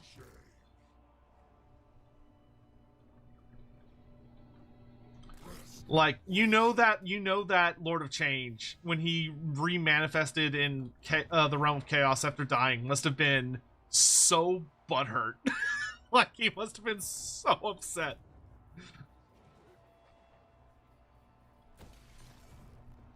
As I'm sure all of the other Lords of Change just laughed at him and made fun of him for eternity. Not realizing that Oxiodal is truly unstoppable. Oh, this will be a fun fight. This will be a big one. You got two big Cathayan armies against my Khorne horde? Hell yeah, let's do it.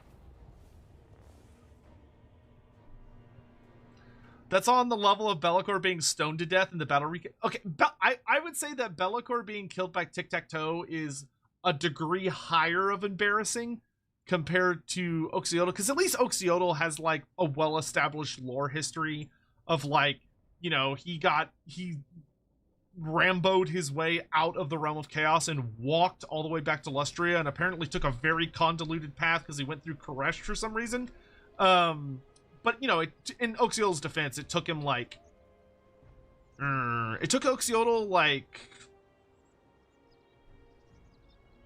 I want to say about 7,000 years to get home, which is a long time. But he also walked a really long way. But he also seems to have taken a number of detours, either on purpose or on accident.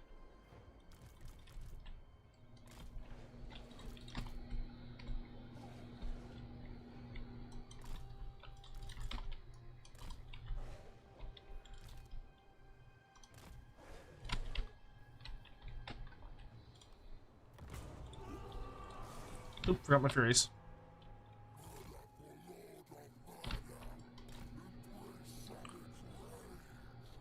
Rocks fall, everyone dies, apparently a more serious thing. I mean, to be fair, I don't know if you've ever seen, like, those YouTube videos of, like, people driving through, like, mountains or whatever, and, like, a big rock falls off. Like, rocks are pretty fucking scary, dude.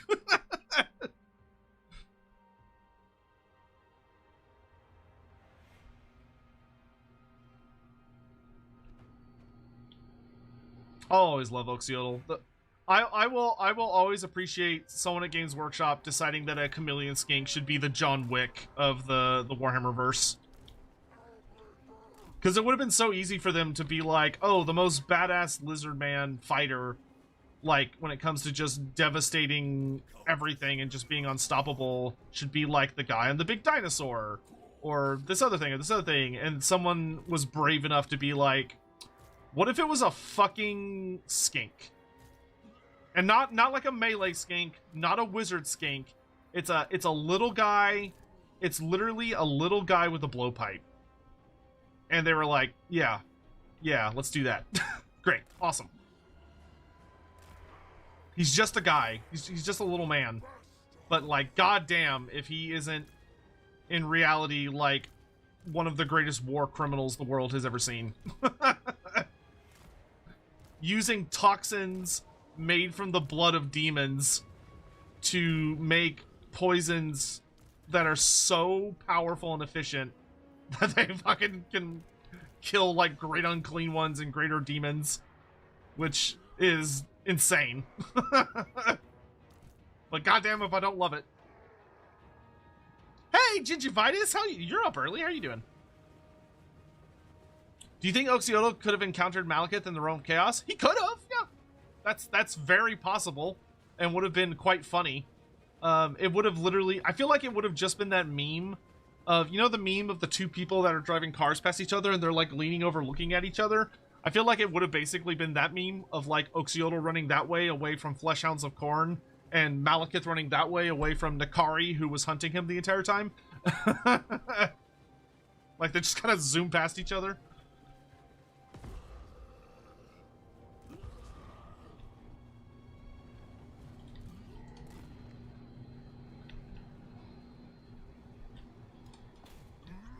Get on, son!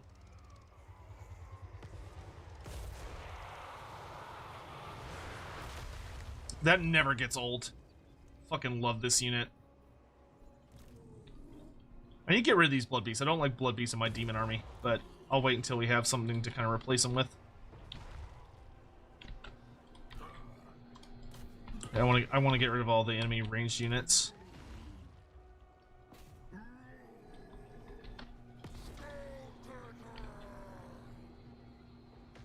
Ooh, close. Bro, you're shooting magic at me? Are you for real? Tickled.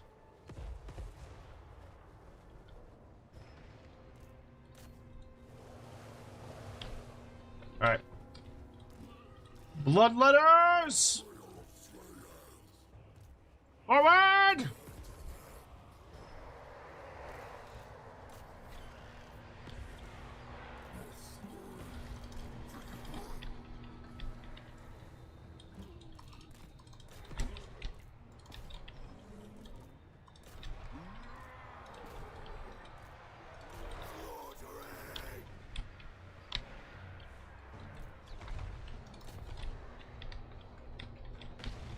Let's get to work. Okay, yeah, they can hold off that little squad for a bit. I want you lot to come over here to be ready to run people down. Skulltaker, we got work to do.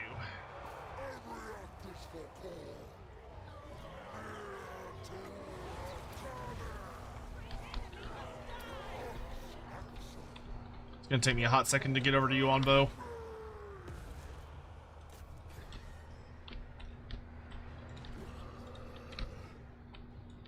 You kill that. You and you lot.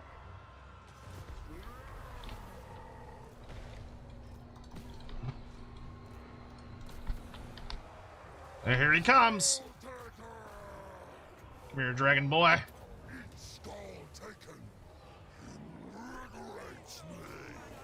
Yeah, come here, come fight me.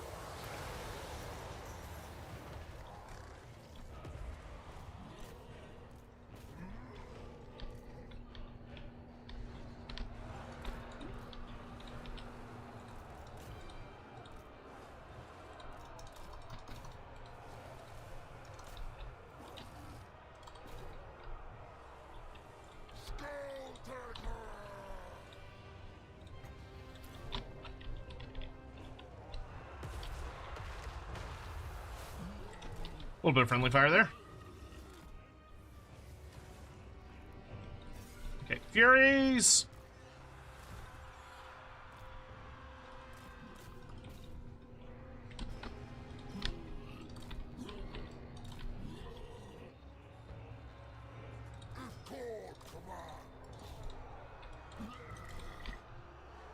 Okay, let's have you go this way. Y'all come slamming in on these Jade Warriors. Back lines are looking great.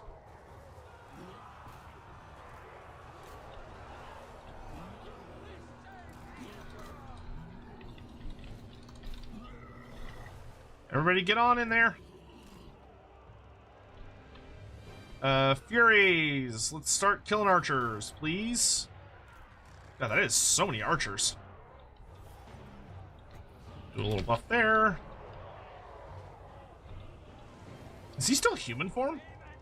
Interesting choice. You go kill all this stuff. Go have fun.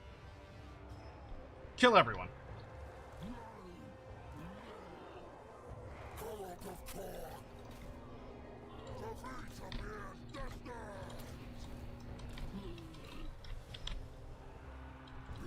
I love when the enemy's in the jungle and I can't fucking see a lot of them.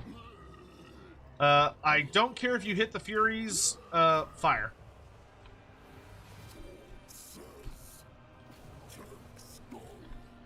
Or not. That's fine too. Go this way.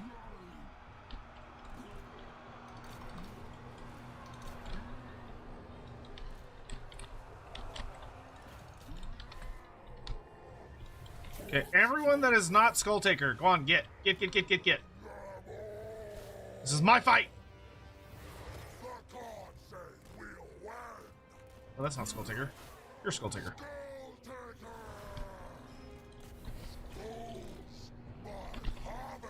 Beat it! He's mine! Why is he not transforming?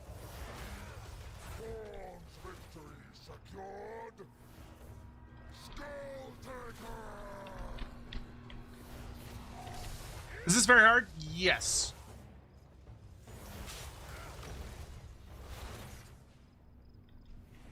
No, it's very hard. I always do the second highest on both. I tend to find those are the most enjoyable.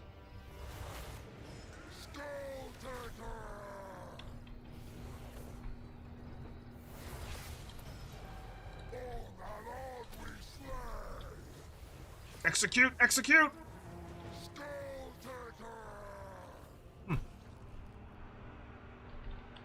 Nice. Delicious. Why are Skull Reapers and Wrathmongers not in the Warband upgrades? I don't know. I personally was not a fan of that decision. I would have much preferred that they were. I think they would have fit perfectly at the top of the Chosen tree. So like you have Chosen and then the little space above them, you have them. Though I could see that maybe CA thought that like there's a bit of an argument of that they're not really like, they're not better than Chosen. They're more like adjacent to Chosen, which means they would have probably had to like adjust the Warband chart to fit them in. Because Skull Reapers feel more like a side grade to Chaos Warriors, and Wrathmongers feel more like a side grade to Chosen, as opposed to being like at the very top. So I don't know. I think it just depends. I would like to see them on there, and if that's something you would like to see, make sure to, you know, make your opinion known on the forums and on the CA Discord. Just be nice about it. Be nice with your feedback. You know, remember, devs are people. Devs are people too.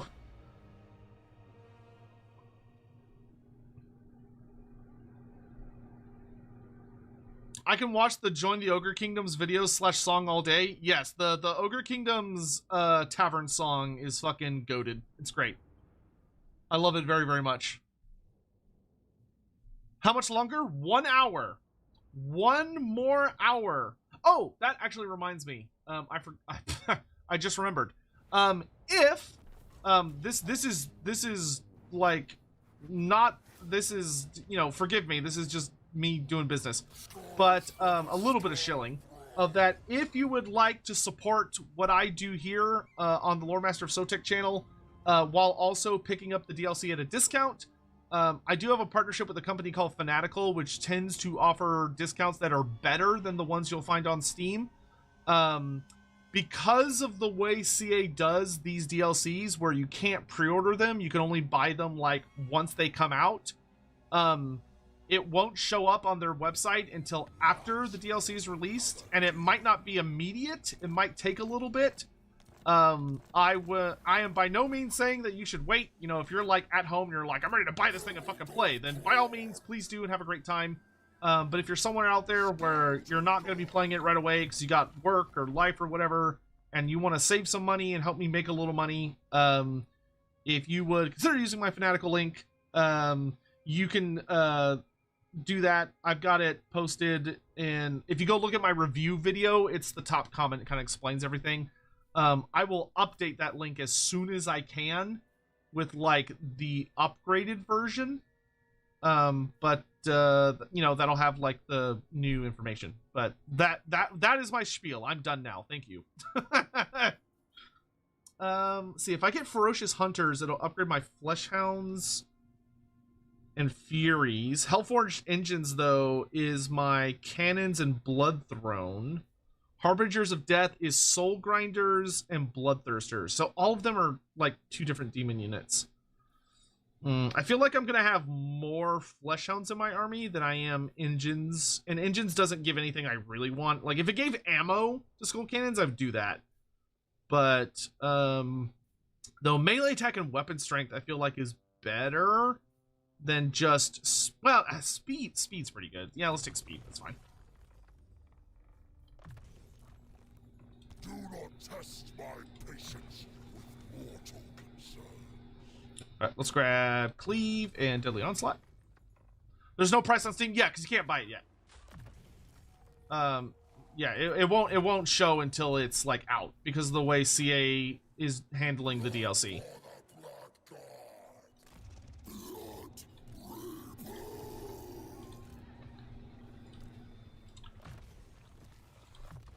Having replenished troops is a fucking godsend.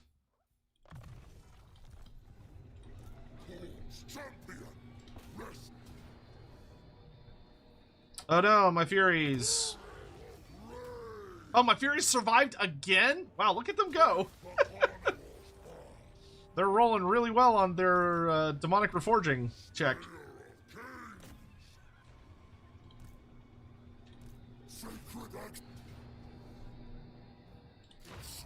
3 in a row? Oh no, they died that time. Well, you know, they tried. they made a good effort. I'm doing really well on skulls, so we'll take money.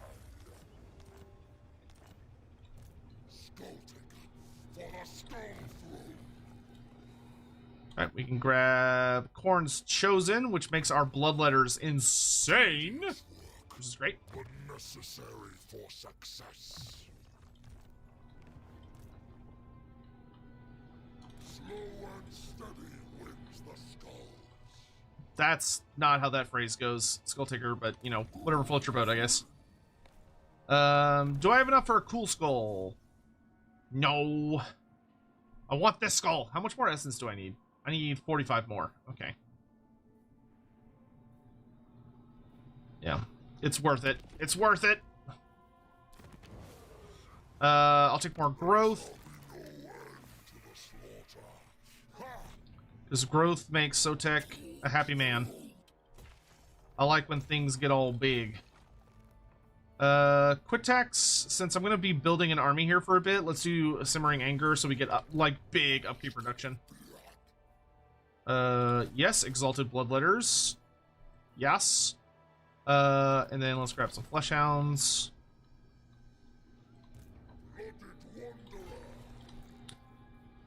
Oh, okay. You don't get to do global yet because Skulltaker needs that slot. Sorry, boss. Let's combine these, and I'm gonna pick up 3 Exalted Bloodletters. Hell yes! Okay, great, cool, wonderful, awesome. Building upgrade, upgrade that, upgrade that. Oh, no. Well, yeah, that's fine, okay. Cool, great, awesome, wonderful, sexy, awesome. Oh, wow, my finances, haha, are dying very fast. The economy! Why does Sigvald get silenced? Makes no sense. Because Sigvald is a very weird, bizarre, unfortunate situation. So the issue with Sigvald is that Sigvald, as far as the marketing for the DLC that involved Sigvald is concerned, Sigvald is a Warriors of Chaos undivided character. That's it. He is a Warriors of Chaos undivided. And the undivided Warriors of Chaos factions all have access to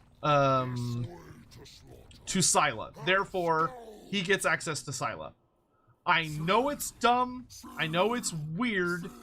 But just because of the way Creative Assembly handled implementing him in the game, the result is that. The result is what we have. That he is technically a undivided character, even though he looks like a Slaanesh character, he talks like a Slaanesh character, he walks around with his cock out like a Slaanesh character, but nonetheless, by the game's definition and how the game functions, he is an undivided character that has Slaanesh-oriented mechanics. You don't have to like it, it's just the way it is. Sorry to say. Well, you know what, let's go do my quest battle. I was like, I want money. Slayer Sword.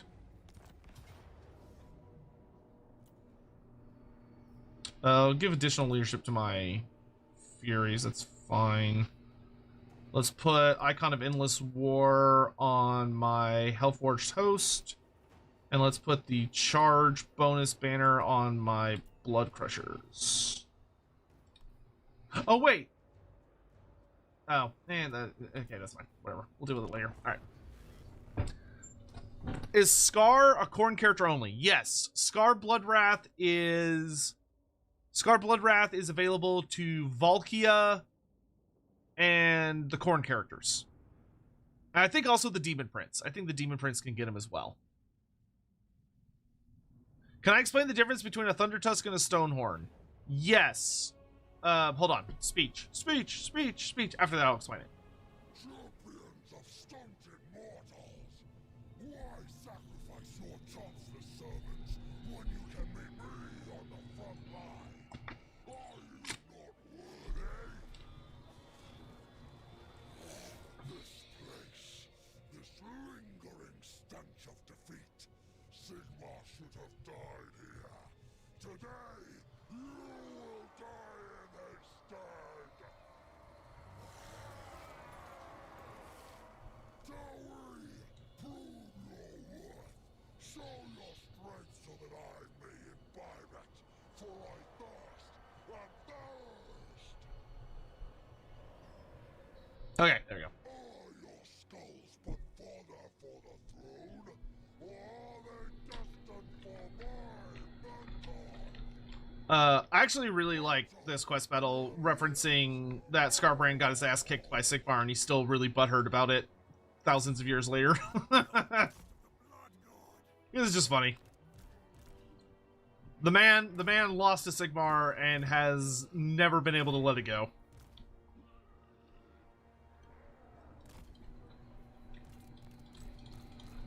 Alright, we're gonna... I have to be a little cautious with the Flesh Hounds because there's a lot of, like, Slayers over here, which is annoying.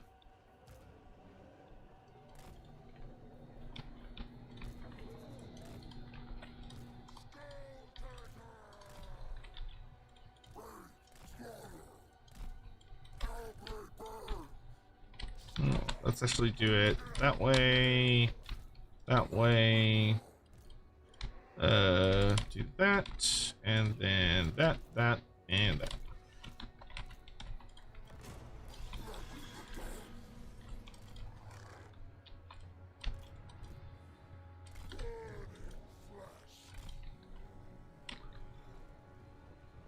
Oh yeah, so what is the difference between a Thunder Tusk and a Stonehorn?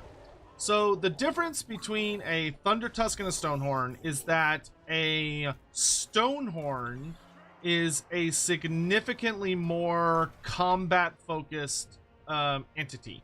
Stonehorns, I'd have to double check them in game, but the difference is supposed to be that a Stonehorn is what you use for all melee scenarios. Like, it's your big melee monster. It has very little, if any, like, ranged utility. What little ranged utility it does have is purely for,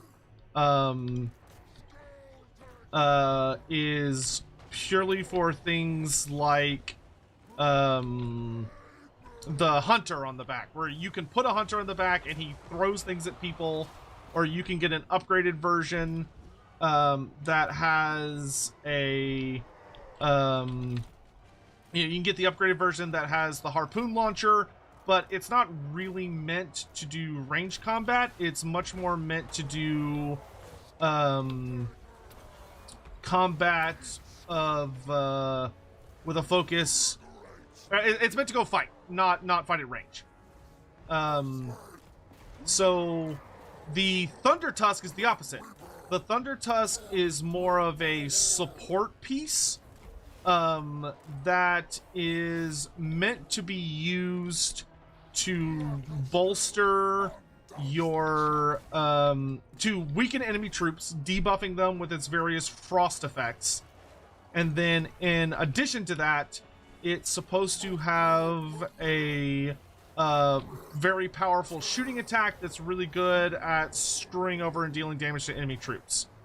Now, what's interesting is that the Total War versions, I know they're not perfect yet.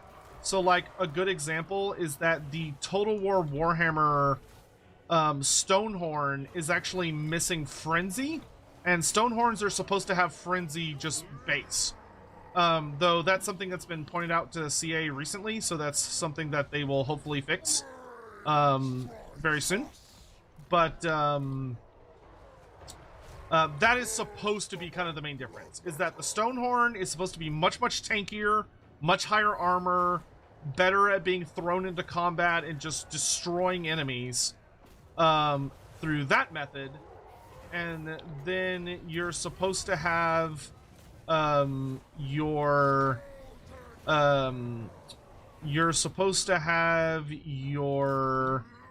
Thunder Tusk be focused much more on range and, you know, having like nice little moments of debuffing the enemy and yada yada yada yada.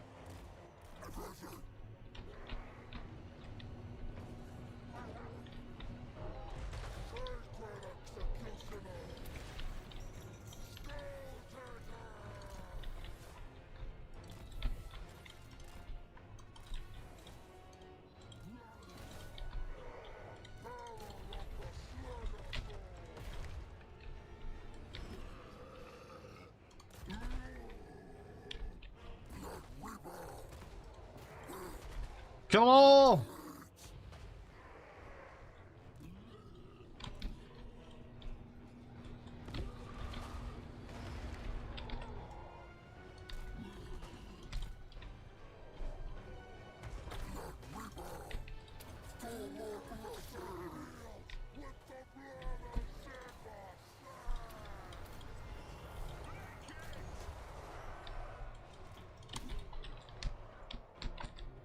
Those Doomseekers are taking their sweet old fucking time dying.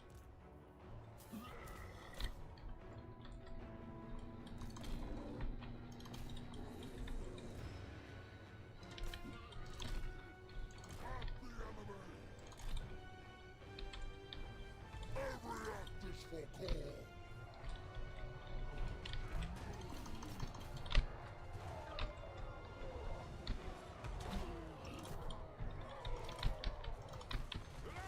Alright, the Empire reinforcements have shown up, the little bastards.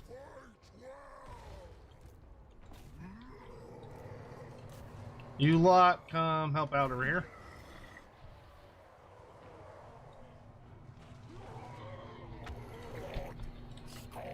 Hit him with a debuff, give myself a melee attack buff. I serve the Ex-Father. Bloodfather's command indeed.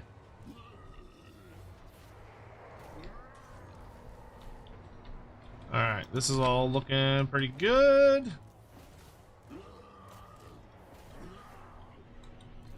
Okay, I want y'all to just kind of hang out over here and wait for the right moment.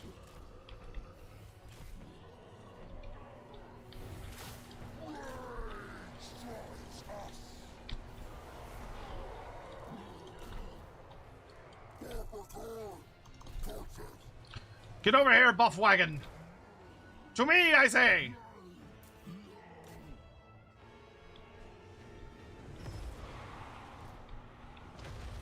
Oh, never gets old. Knights of the Blazing Sun. Let's mess them up.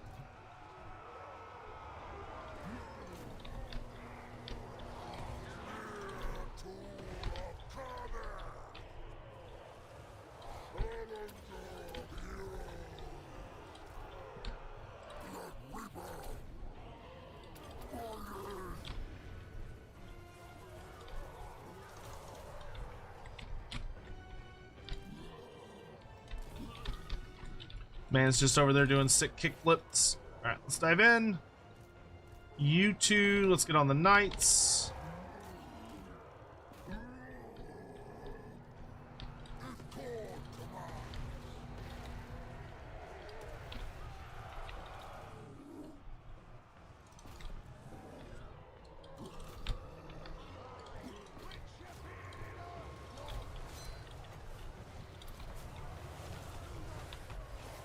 Yeah, that Dwarf Lord's almost dead. Skull Cannon's getting in a fist fight. Whatever, cool, works. This is a good quest battle. I enjoy this one. It's got like a nice, fun kind of story element to it. It's fun to play. Feels good.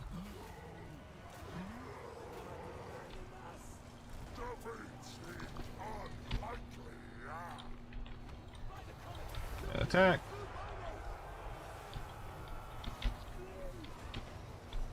Oh, somebody died. I think we lost a unit of Flesh Hounds. Whatever. Alright, cool. Skulltaker insta-kill that. Shoot.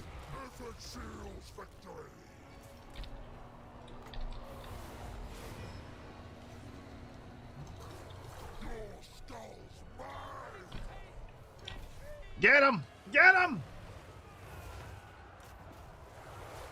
Okay, I think we just gotta deal with the flagellants now.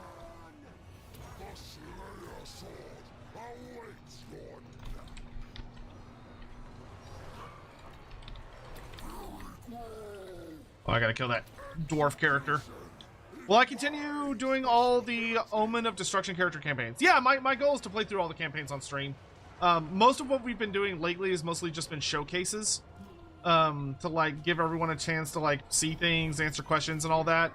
But we'll now be comfortably entering the territory of being able to actually like play and finish the campaigns instead. Which would be nice. Okay, everyone that is not Skulltaker, get out of the way. Alright, there we go. How are Blood Beasts performing? They're okay. Blood Beasts are a good disruption unit. So if you want a... Like, they're pretty low tier. I think they're only like tier 2 or tier 3. If you want a fairly... they are good at... They're very... Like, they move quick. You throw them into enemy units, and they send people flying all over the place. So they do a lot of disruption, so then your infantry can move in and take advantage of that. Of the breakups in enemy formations and like start killing people. I do think that they need some further tweaks. That their role is not as obvious as it kind of needs to be. We got another Hellblade. I have so many Hellblades. I can't hold all these Hellblades. All right, let's get fight or die, and then let's start going up my personal tree. Yes, yes.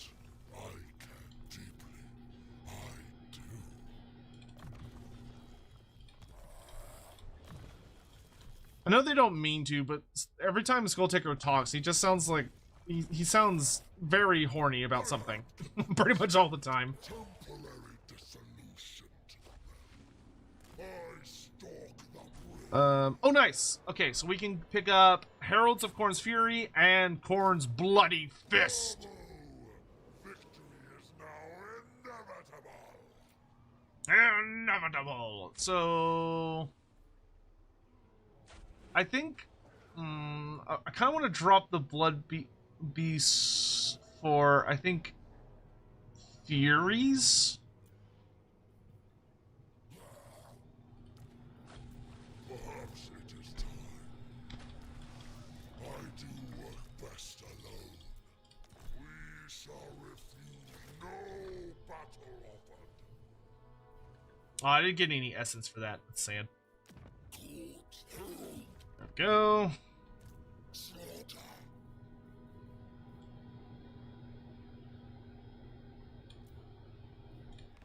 It's fine. I need just a bit more. Of Khorne.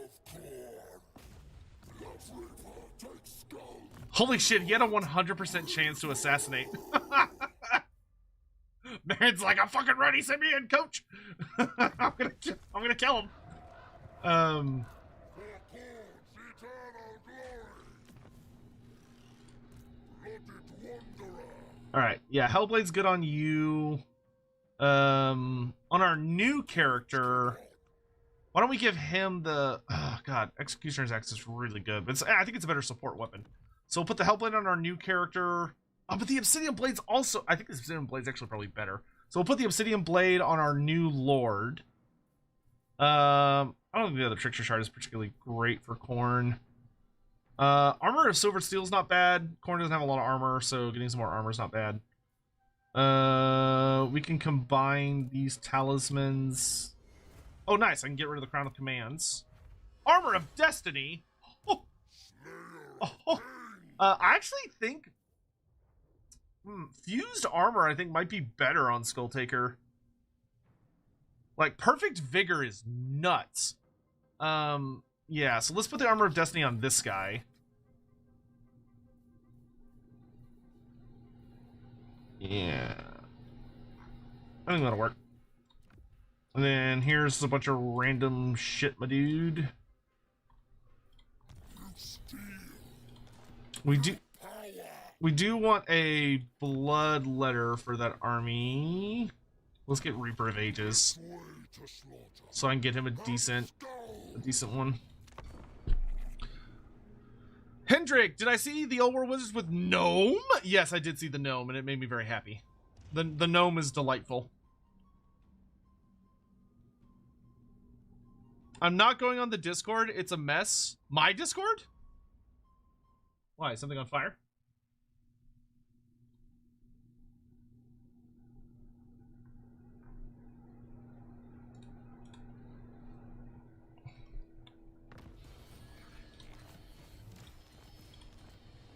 Wait, what was that mission?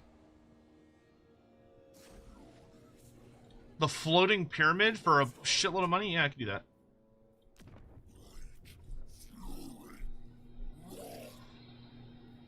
I'll take... I'll take aggressive.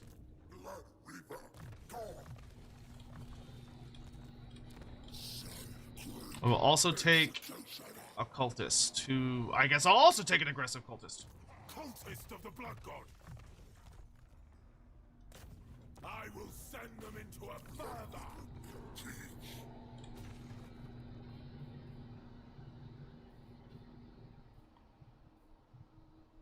Oh, I could start getting the new units. But if I do this, I get exalted Chaos Warriors, which I would really... Or, exalted Champion, which I would like to have.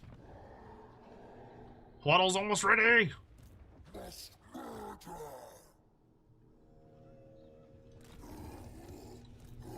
Too far. Sweep.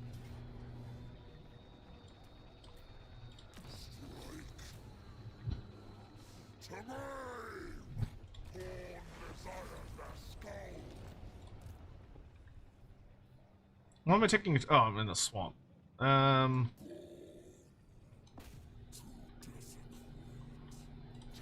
heads and killing all.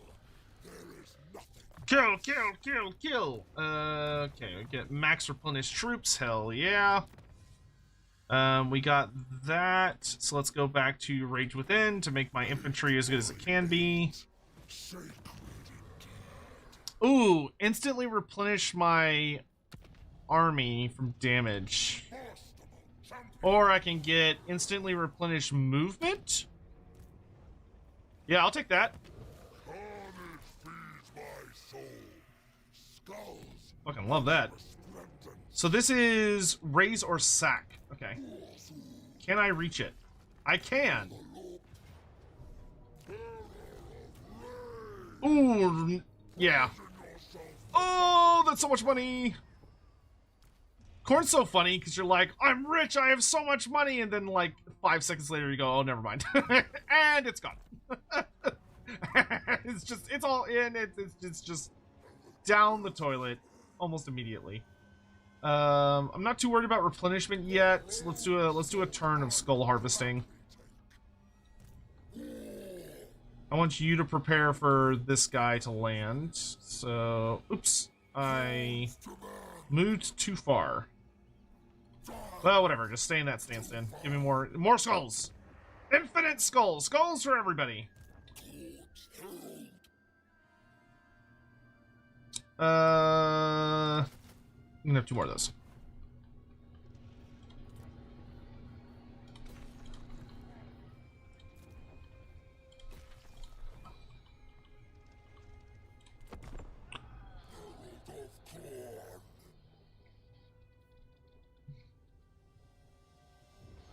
Dream of DLC for you is Dakala, Yin Yin, and Famir. That's a weird combo. No high elves, really? I feel like the vast majority of people are like pure on. Oh, the Total War Discord. Okay, the Total War Discord. You gotta specify, man. You're freaking me out. Who would you say is better at making money now, Greasus or Goldbag? Greasus. In the long term, like if you spec out for it, Greasus is the best money-making character in the game. If you spec out for it. When it comes to gaining large amounts of money like that, Goldfag is bonkers. Goldfag's ability to just I'm pretty sure I can win this. Goldfag's ability to accept a contract that happens to also be like 2 of his bounties, run over there, do his 2 bounties, punch the contract in the face, and turn that all in for like 30 to 40,000 gold is insane. Like Goldfag can make like 50 to 100,000 gold in a single turn if you like combo everything really well and you have some like high quality contracts and stuff. Like he gains money like wildly. It can get kind of hilarious how much money you can get from combining your contracts and bounties. Greasus though has a much better like sustained economy. Like, Greasus is, you're making bank every single turn because you're stealing money from all the money-making factions, and you're able to combo all of the other stuff that you've got going on in the Mountains of Khorne to make yourself into, like, the kingpin of cash. Goldfag is running around making bank based on other factions' interactions. Why is Khorne so mad all the time? Because he's literally the embodiment of rage? Might have something to do with it. I don't know. It's kind of in the job description, you know. Ooh, nice. Which one of the factions are the most fun in your opinion? It depends. How do you define? Oh, well, okay. In my opinion. The Red Host. Cursed Sotek spawn. Never date a tennis player. Love means nothing to them. That is so specific. What? Shady Spinach, are you okay? Did a tennis player hurt you? I'm sorry. That's oddly specific. He doesn't watch much tennis. You're right, I don't. Okay, so it's a reference to something. All right, that makes me feel better. I was worried about you there for a moment. Love is a score of 0? How does that make any sense? Like, how did someone go, you know what should be the term for not scoring any points? Love. Like, that is the dumbest shit. Blame the French? I will blame the French. Fucking French, dude. Bro, that guy got really salty at my skull cannon, and boy howdy did he overextend. Have fun dying, nerd.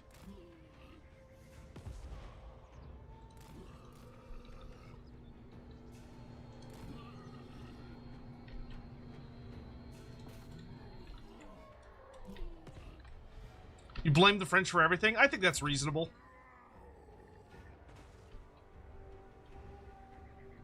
Whenever something goes wrong in America, I think it's completely fair to blame the French, because if it wasn't for them, we probably wouldn't have happened.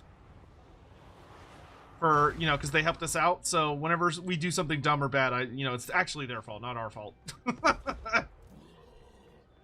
We're innocent in this.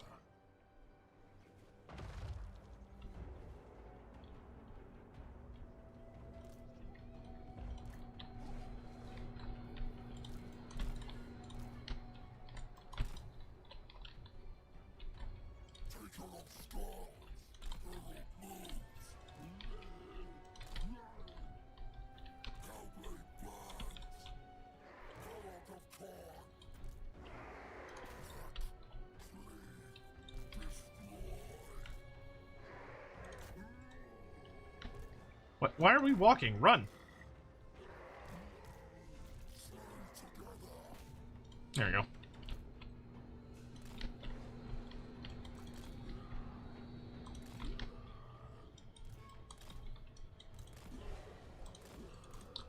If he didn't have so much shooting, I'd be feeling pretty good.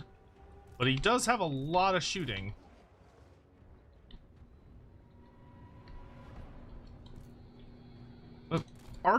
Peasant archers? Do y'all just have a death wish? What's going on here?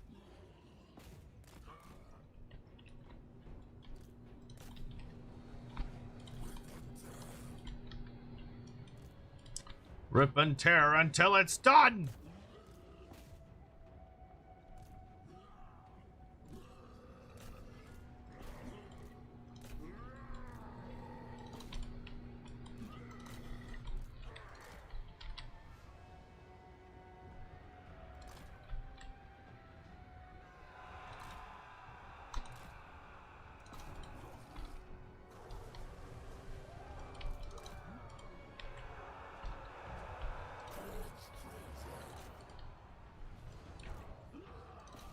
Ow, ow, ow, ow, ow, ow.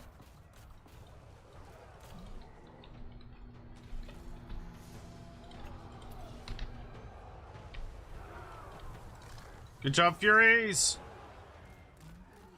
Making Pappy proud!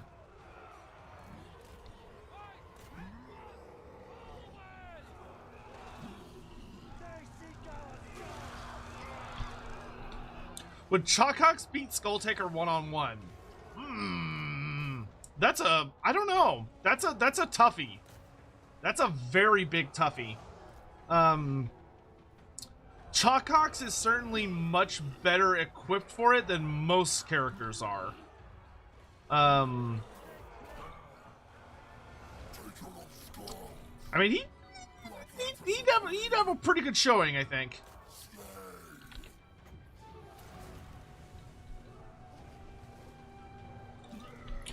Like, I don't know if he'd win, but I do think that he would... I mean, between you and me, I would put my money on Chalkhawks. But it would be a close affair.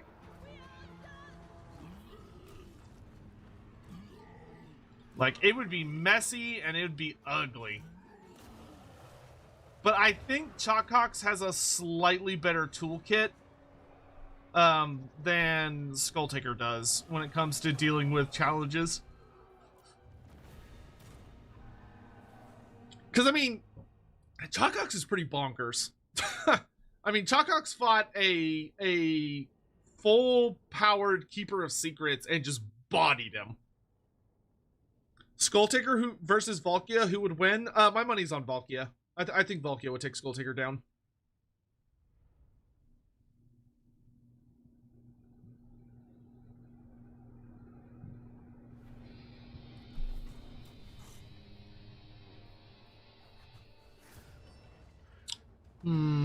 Replenish? Yeah, I'll take the replenishment.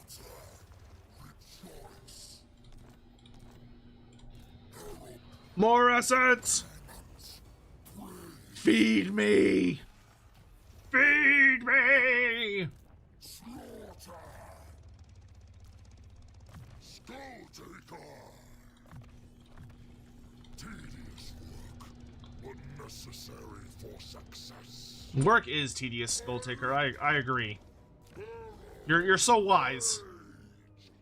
We can afford another blood host. Bloody servants. Taking heads and killing all. There is nothing else.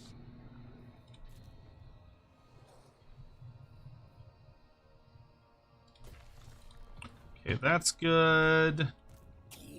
You're coming along good.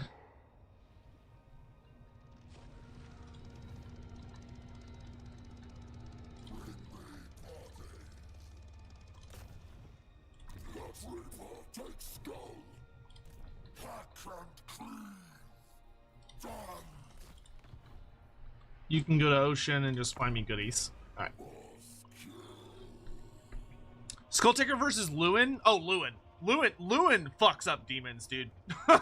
Lewin is like, you put Lewin across from a demon, especially if he's got Byakhee, he's gonna sweep.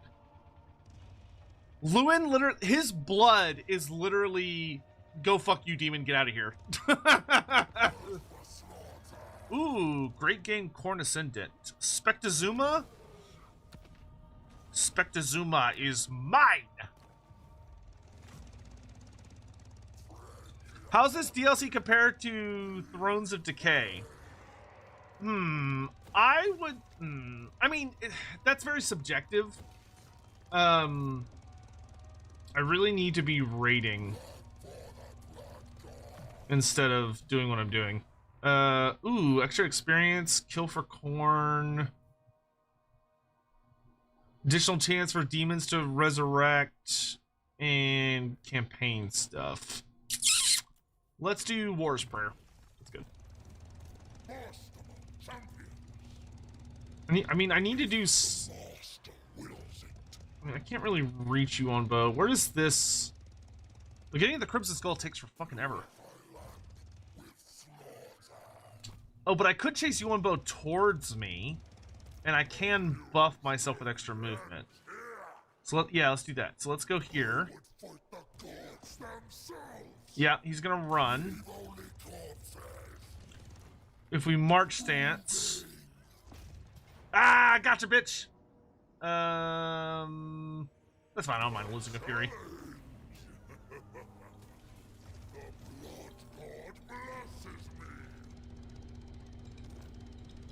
Didn't I already have you on Bow's trait?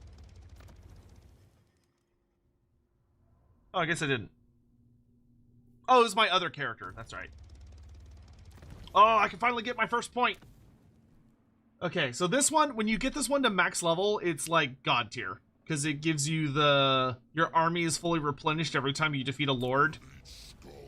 Which means that you basically have infinite health. Like, they make you work for it, but like when you get it, oh boy. Oh boy. We may need to invest more into the teleport skill though. So that we can get around easier. Because right now it takes us 10 turns to teleport. If we invest some skulls, we can get it down to 5. How much longer to the DLC? About 20 more minutes. Tick tock is coming up fast.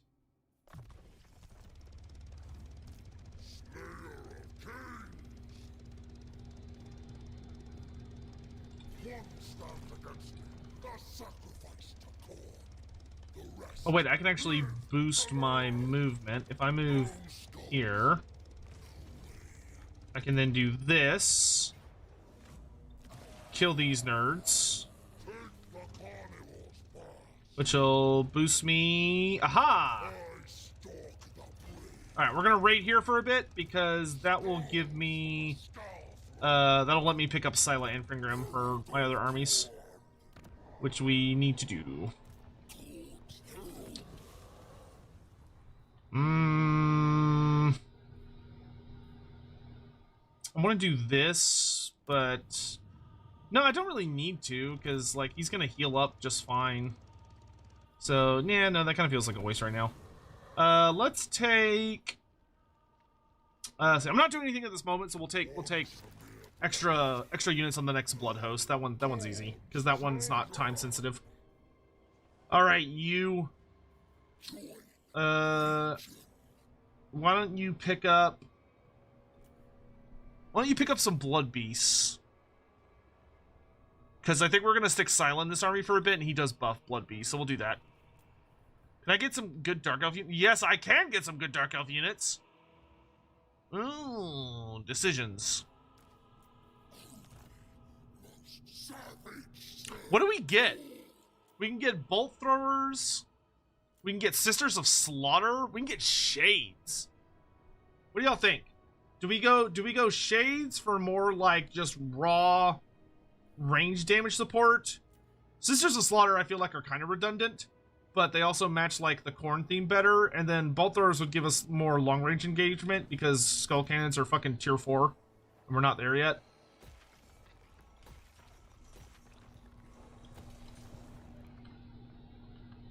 Shades, okay, I'm seeing nothing but Shades. Alright, Shades. Okay. The people have spoken! 2 units of Shades it is.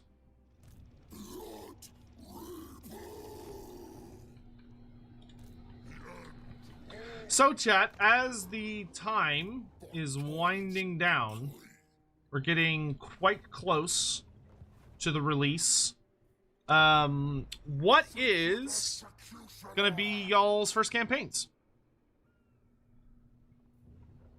Sisters of Slaughter, it's in the name. Now that you mention it, that is a reasonable argument. Well, maybe we'll do that for our mortal army. For our mortal army, we'll get some Sisters of Slaughter. What's the release time? In about 17 minutes, if it doesn't explode. Which hopefully it doesn't, but that sometimes happens with CA releases. Arbol. Oh, you know what? Hold up. We can actually do a poll. We can do a poll. Because there's 4 options. Who are you playing first? There we go. Add options. Skulltaker. Arbol. The undefeated. Oops, I can't spell. Defeated. Gorbad Ironclaw. Is anybody also excited for the Game Awards tonight? Like, I don't really care about the wars themselves, but like usually there's some really fun trailer stuff. Should be interesting. Gold Maneater.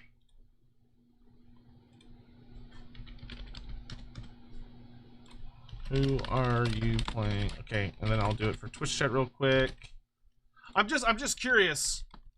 Obviously you don't have to vote if you don't care, but I would be very interested to see, based on how things have been going, if you're like, I want to do this.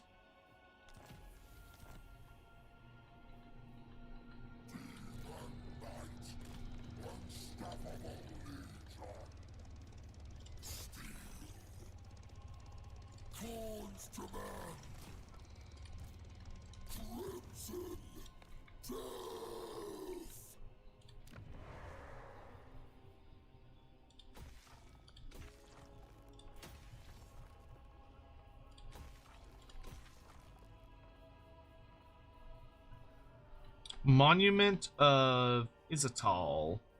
I think this could actually be a good place to put Simmering Anger because it's like right in the a big nexus point. This is actually gonna be kind of a spooky army. Okay, cool. Are there any ocean goodies nearby? Not that I'm seeing.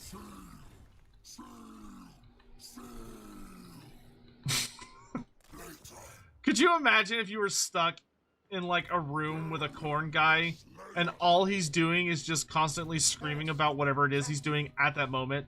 Sail! Sail! Sail! It's, yes, I know! You like sailing. Please, for the love of God, just shut the fuck up! Wow, look at all the Goldfag votes. Look at y'all. The other three are reasonably even. How's Twitch chat doing? Twitch chat is overall pretty even as well. Gorbet has Colossal Squig, so I choose him. That's fair. That's fair. Warzag, dude, Warzag is so fucking good. Like, Warzag is really funny to me because he has a mechanic while also not technically having a mechanic, but it's functionally a mechanic. Which is very interesting, and a little unusual. Let's see. Oh, if I do this, I'll get more income from raiding, which will make my life happier. All life shall fall. Alright, you're ready to go, dude. Let's go start terrorizing some, lizards.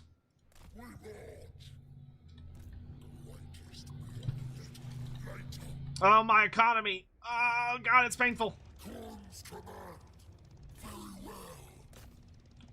Please, Oh, no, I can't reach. I can't move far enough. Oh, we could just sack this place. There we go. And just like that, the economy was the economy was saved.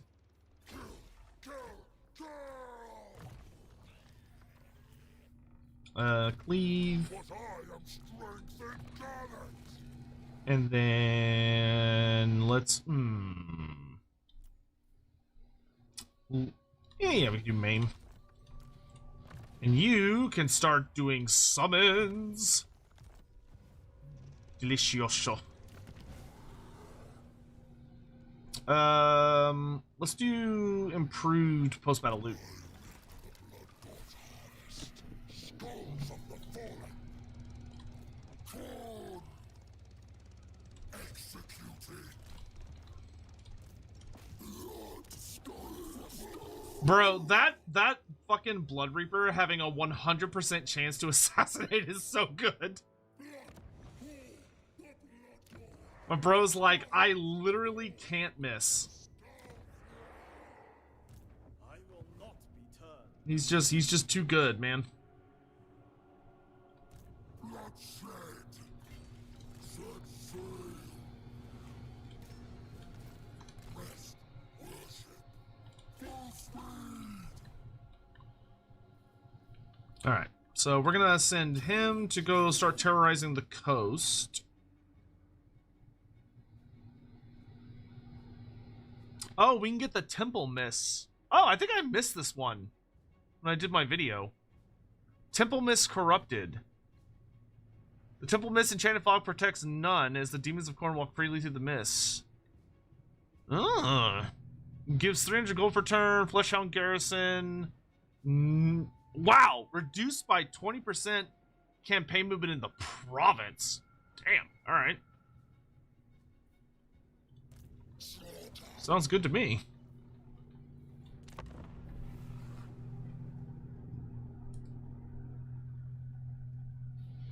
Alright, so most of y'all are going with Goldfag. I admire your choice. I think those of you who chose Goldfag have excellent taste.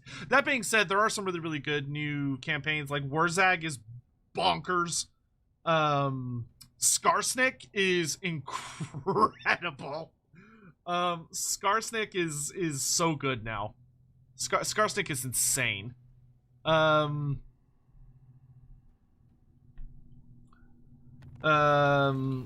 Scarbrand is a lot better now, which is funny because Scarbrand was always good, but now he's just like can't.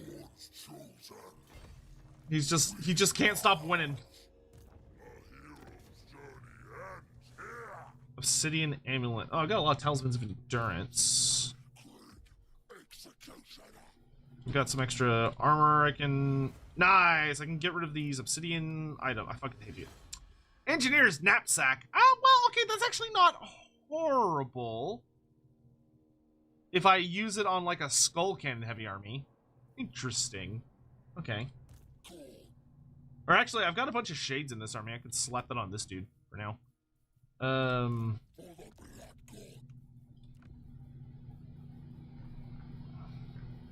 Here, you can have a Hellblade. You can have an Executioner's Axe because it's a good support item. My lord. My lord? Alright, we're just gonna keep raiding because we're trying to get Silo. We'll have him at the end of this upcoming turn.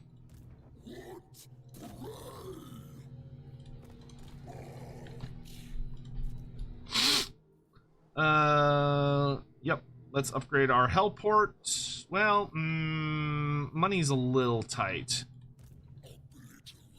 So, wee bit tight at the moment.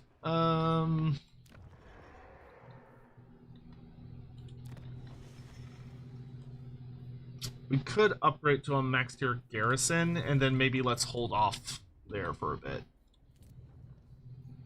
Yeah, let's play that. Let's play that a little cautious.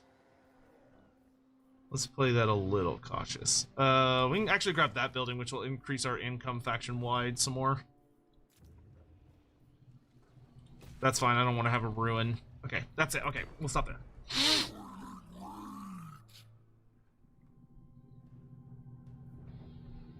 Spell resist items actually now have a use on Khorne for the Bloodseeker's healing ability. How does spell resist help with that?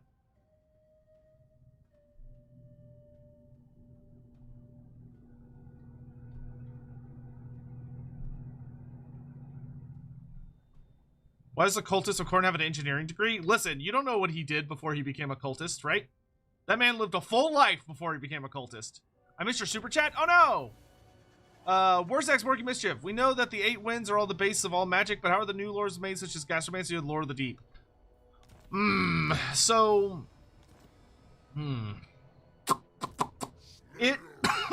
are different answers to this, depending on who exactly you ask. GW has sometimes had the answer be that... So the way I look at it is that the other winds of magic are usually some sort of other force is influencing that. Okay, so there are different answers. Sometimes one of those other lores of magic is like a mixture of lores. So it's like different lores of magic are taken and all kind of mixed together to create something new. Sometimes it's you could lean into the argument, which Andy has spoken about a fair bit, though it's got like a lot of stuff you kind of have to dig into about. Of that, it could be that if you are a subscriber to the theory that there's not just 8 winds of magic, that there's in fact 10 winds of magic, or some people argue 12, or some people argue 20. But like if you go back into older Warhammer Fantasy lore, there used to be 10, because there was the pink lore and the orange lore. But there is also some forces where you have like shamans. You're typically dealing with someone that is able to have a relationship with the winds of magic, and there's usually some sort of god or powerful entity that is using them as a conduit to influence the magic of the world. So, you know, it's like kind of a god acting through them in a sense, and they're just spouting out whatever the force that they're able to detect within them is compelled for. Lawhammer's running with 12. Well, yeah, I think Andy added 2 more, because I want to say in the older lore there was 10 was the highest it ever got, and then GW eventually settled with 8.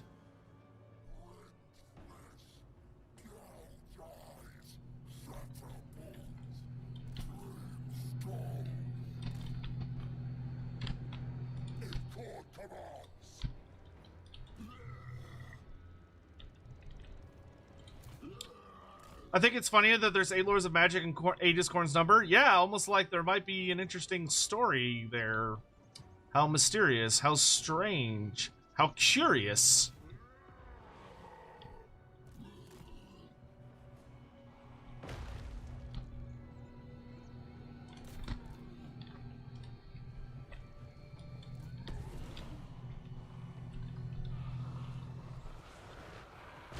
You know, it could, and like there's an argument within the lore that like the 8 Winds of Magic could very well just be like that's how many Lords of Magic humans can detect.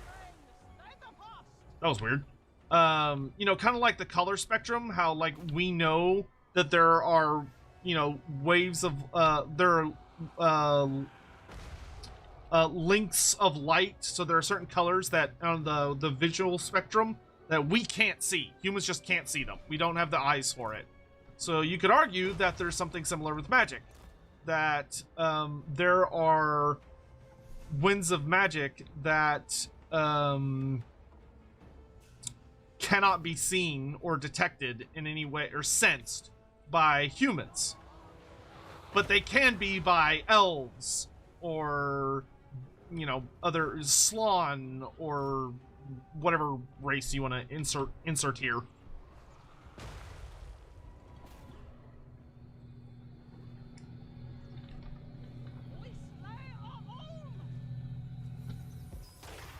That's gonna hurt. Hurt a little bit. Yeah, come here, Cathay.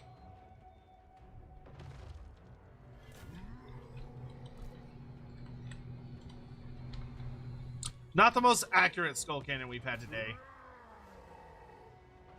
Nice, good shot though. Good. So if I neg you a little bit, you'll perform better. I'll keep that in mind.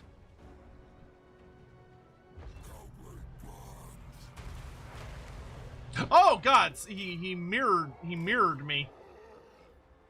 He missile mirrored me, that bastard. I shot my own guys. That wasn't very nice. That was rude. Good. All right. The Skulltaker's decree for Khorne.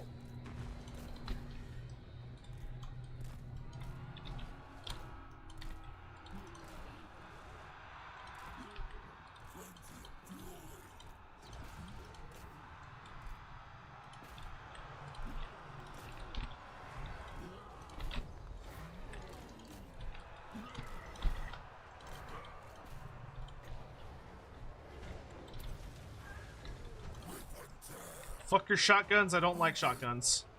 They hurt.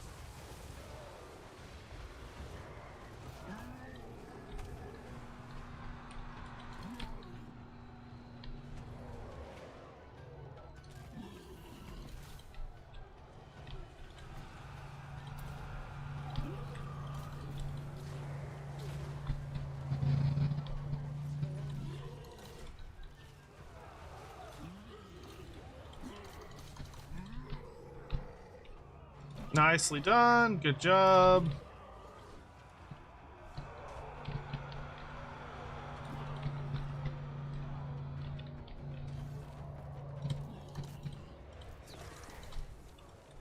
Okay, Celestial Lion's dead.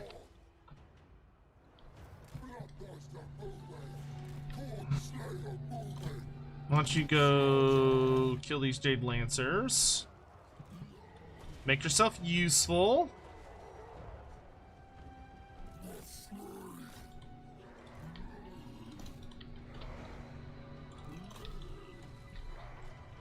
Those demons are slowly dying, but that's okay.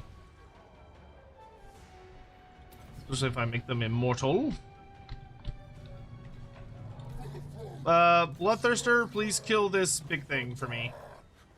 I don't like it. It hurts. It's hurting my feelings.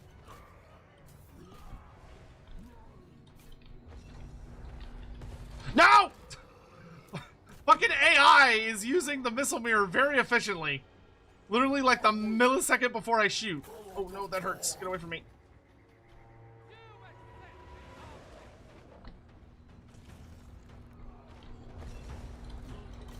It was not nice.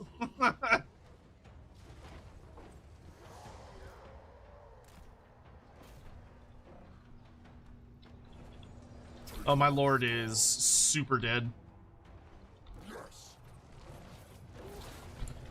I wonder if the AI has forgot how to transform dragons, because, like, you and Bo just will not transform.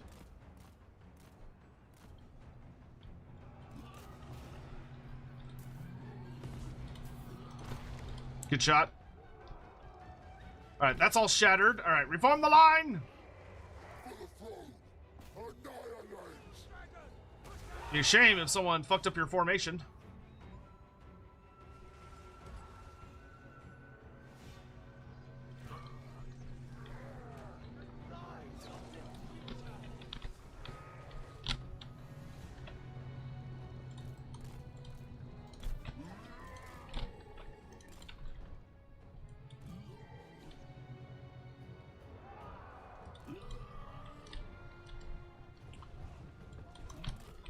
Good work. Yuan Bo's gonna be a little tricky to deal with. But we should be able to just army loss him, I think.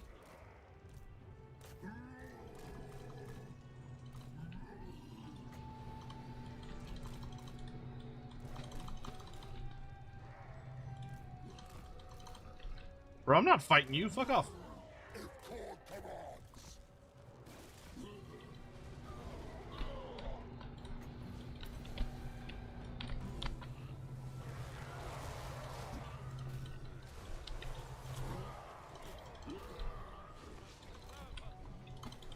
Yeah, I'm pretty sure we got this.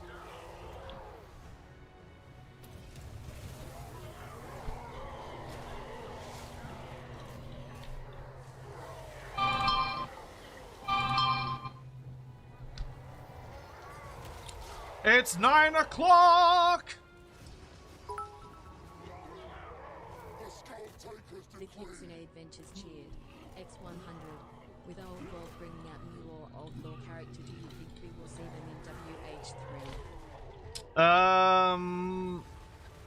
So I think I don't know yet. I'm not sure what GW's opinion is on it's tough. I don't know what GW's opinion is on adding old world stuff to Total War. We haven't seen them do it yet, but we don't know if they're gonna do it. Like, I've been kind of poking at CA about if it would be possible for us to get the lore of trolls, which is a new lore of magic that was added for Giant River Troll Hags for the old world. And I've been really hoping we could get it for greenskins because it would be really, really cool. And they just said maybe. All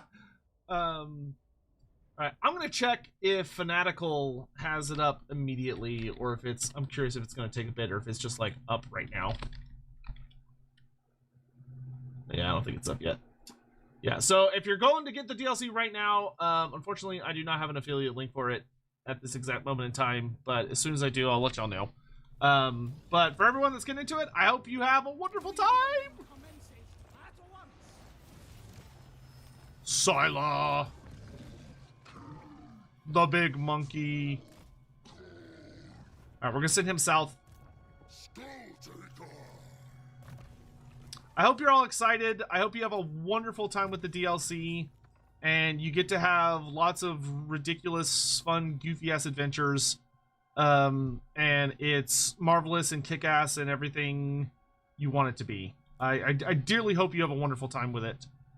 Yes. I do think overall it's a pretty good time. You know, nothing's perfect. Nothing's ever perfect. But I think for what it is, it's pretty good.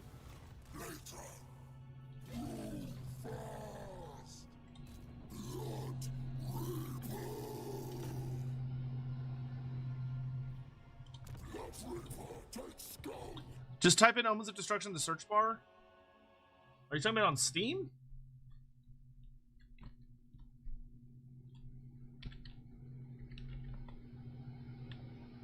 Yeah, you're talking about on Steam. Okay. I'll just make sure.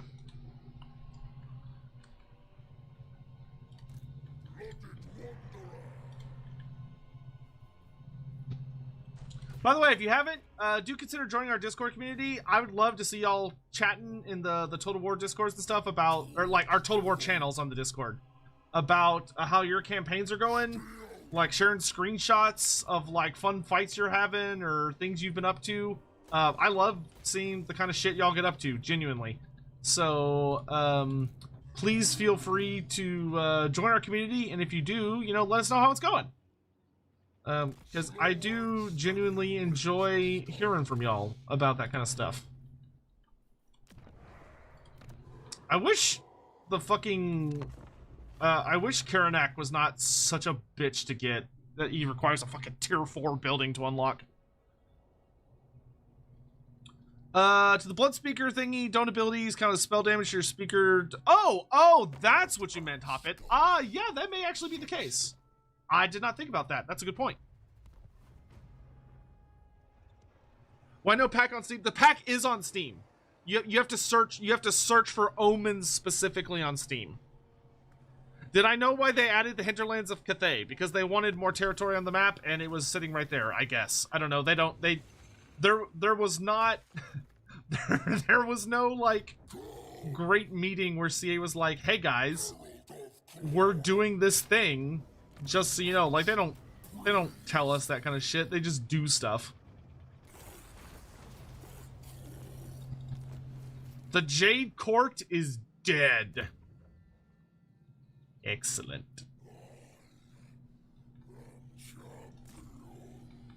Oh, dude, Lord Mazdamundi is worth 82 essence. That's not bad. Where's my teleport one? This one. Yeah, let's do that. My passion for violence shall not, cannot be sated.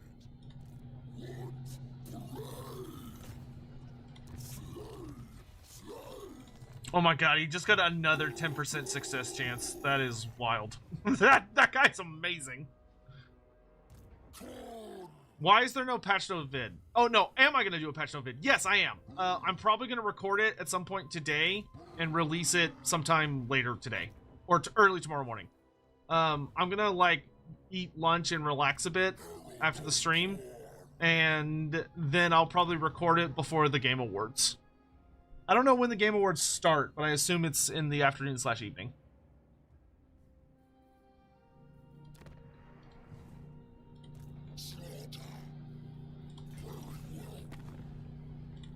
To war!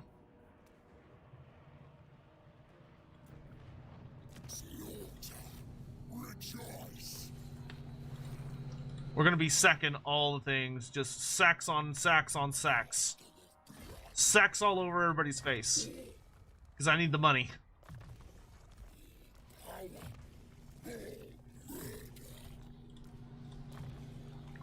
Papa's gotta eat. Game War starts in about 9 hours? Okay, nice.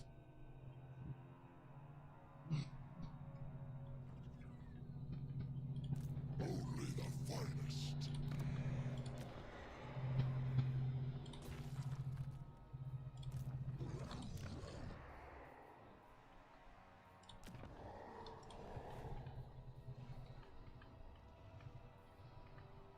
So much murder. Rejoice. I keep forgetting about them.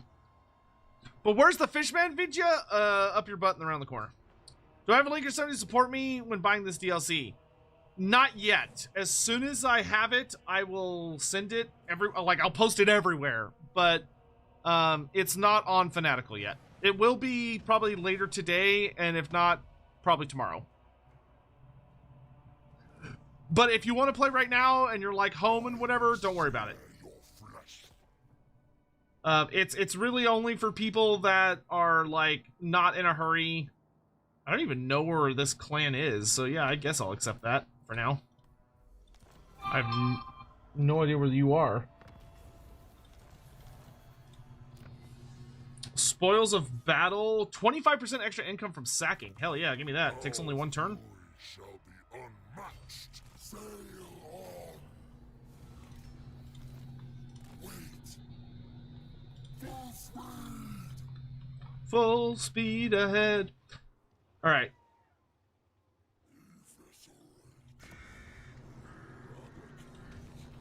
I'm gonna have to occupy one of these if I want to take over this area, so I guess you can do that.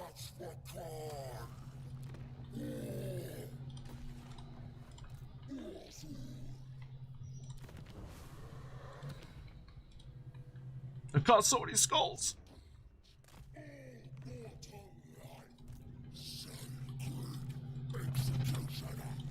Replenish. Mobility. And now we can blow up this place.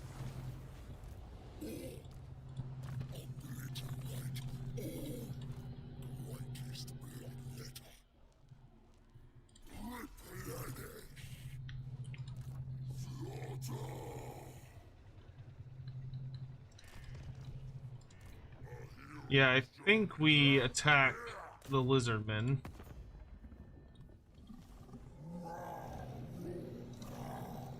Oh, that son of a bitch, he ran across the north side. No! I can't get to him if he goes that way. Damn it, I really wanted to pick up the heal back to full. Whatever, I could just do Demonic Portal, and then we'll do Hungering Blades to buff all my armies.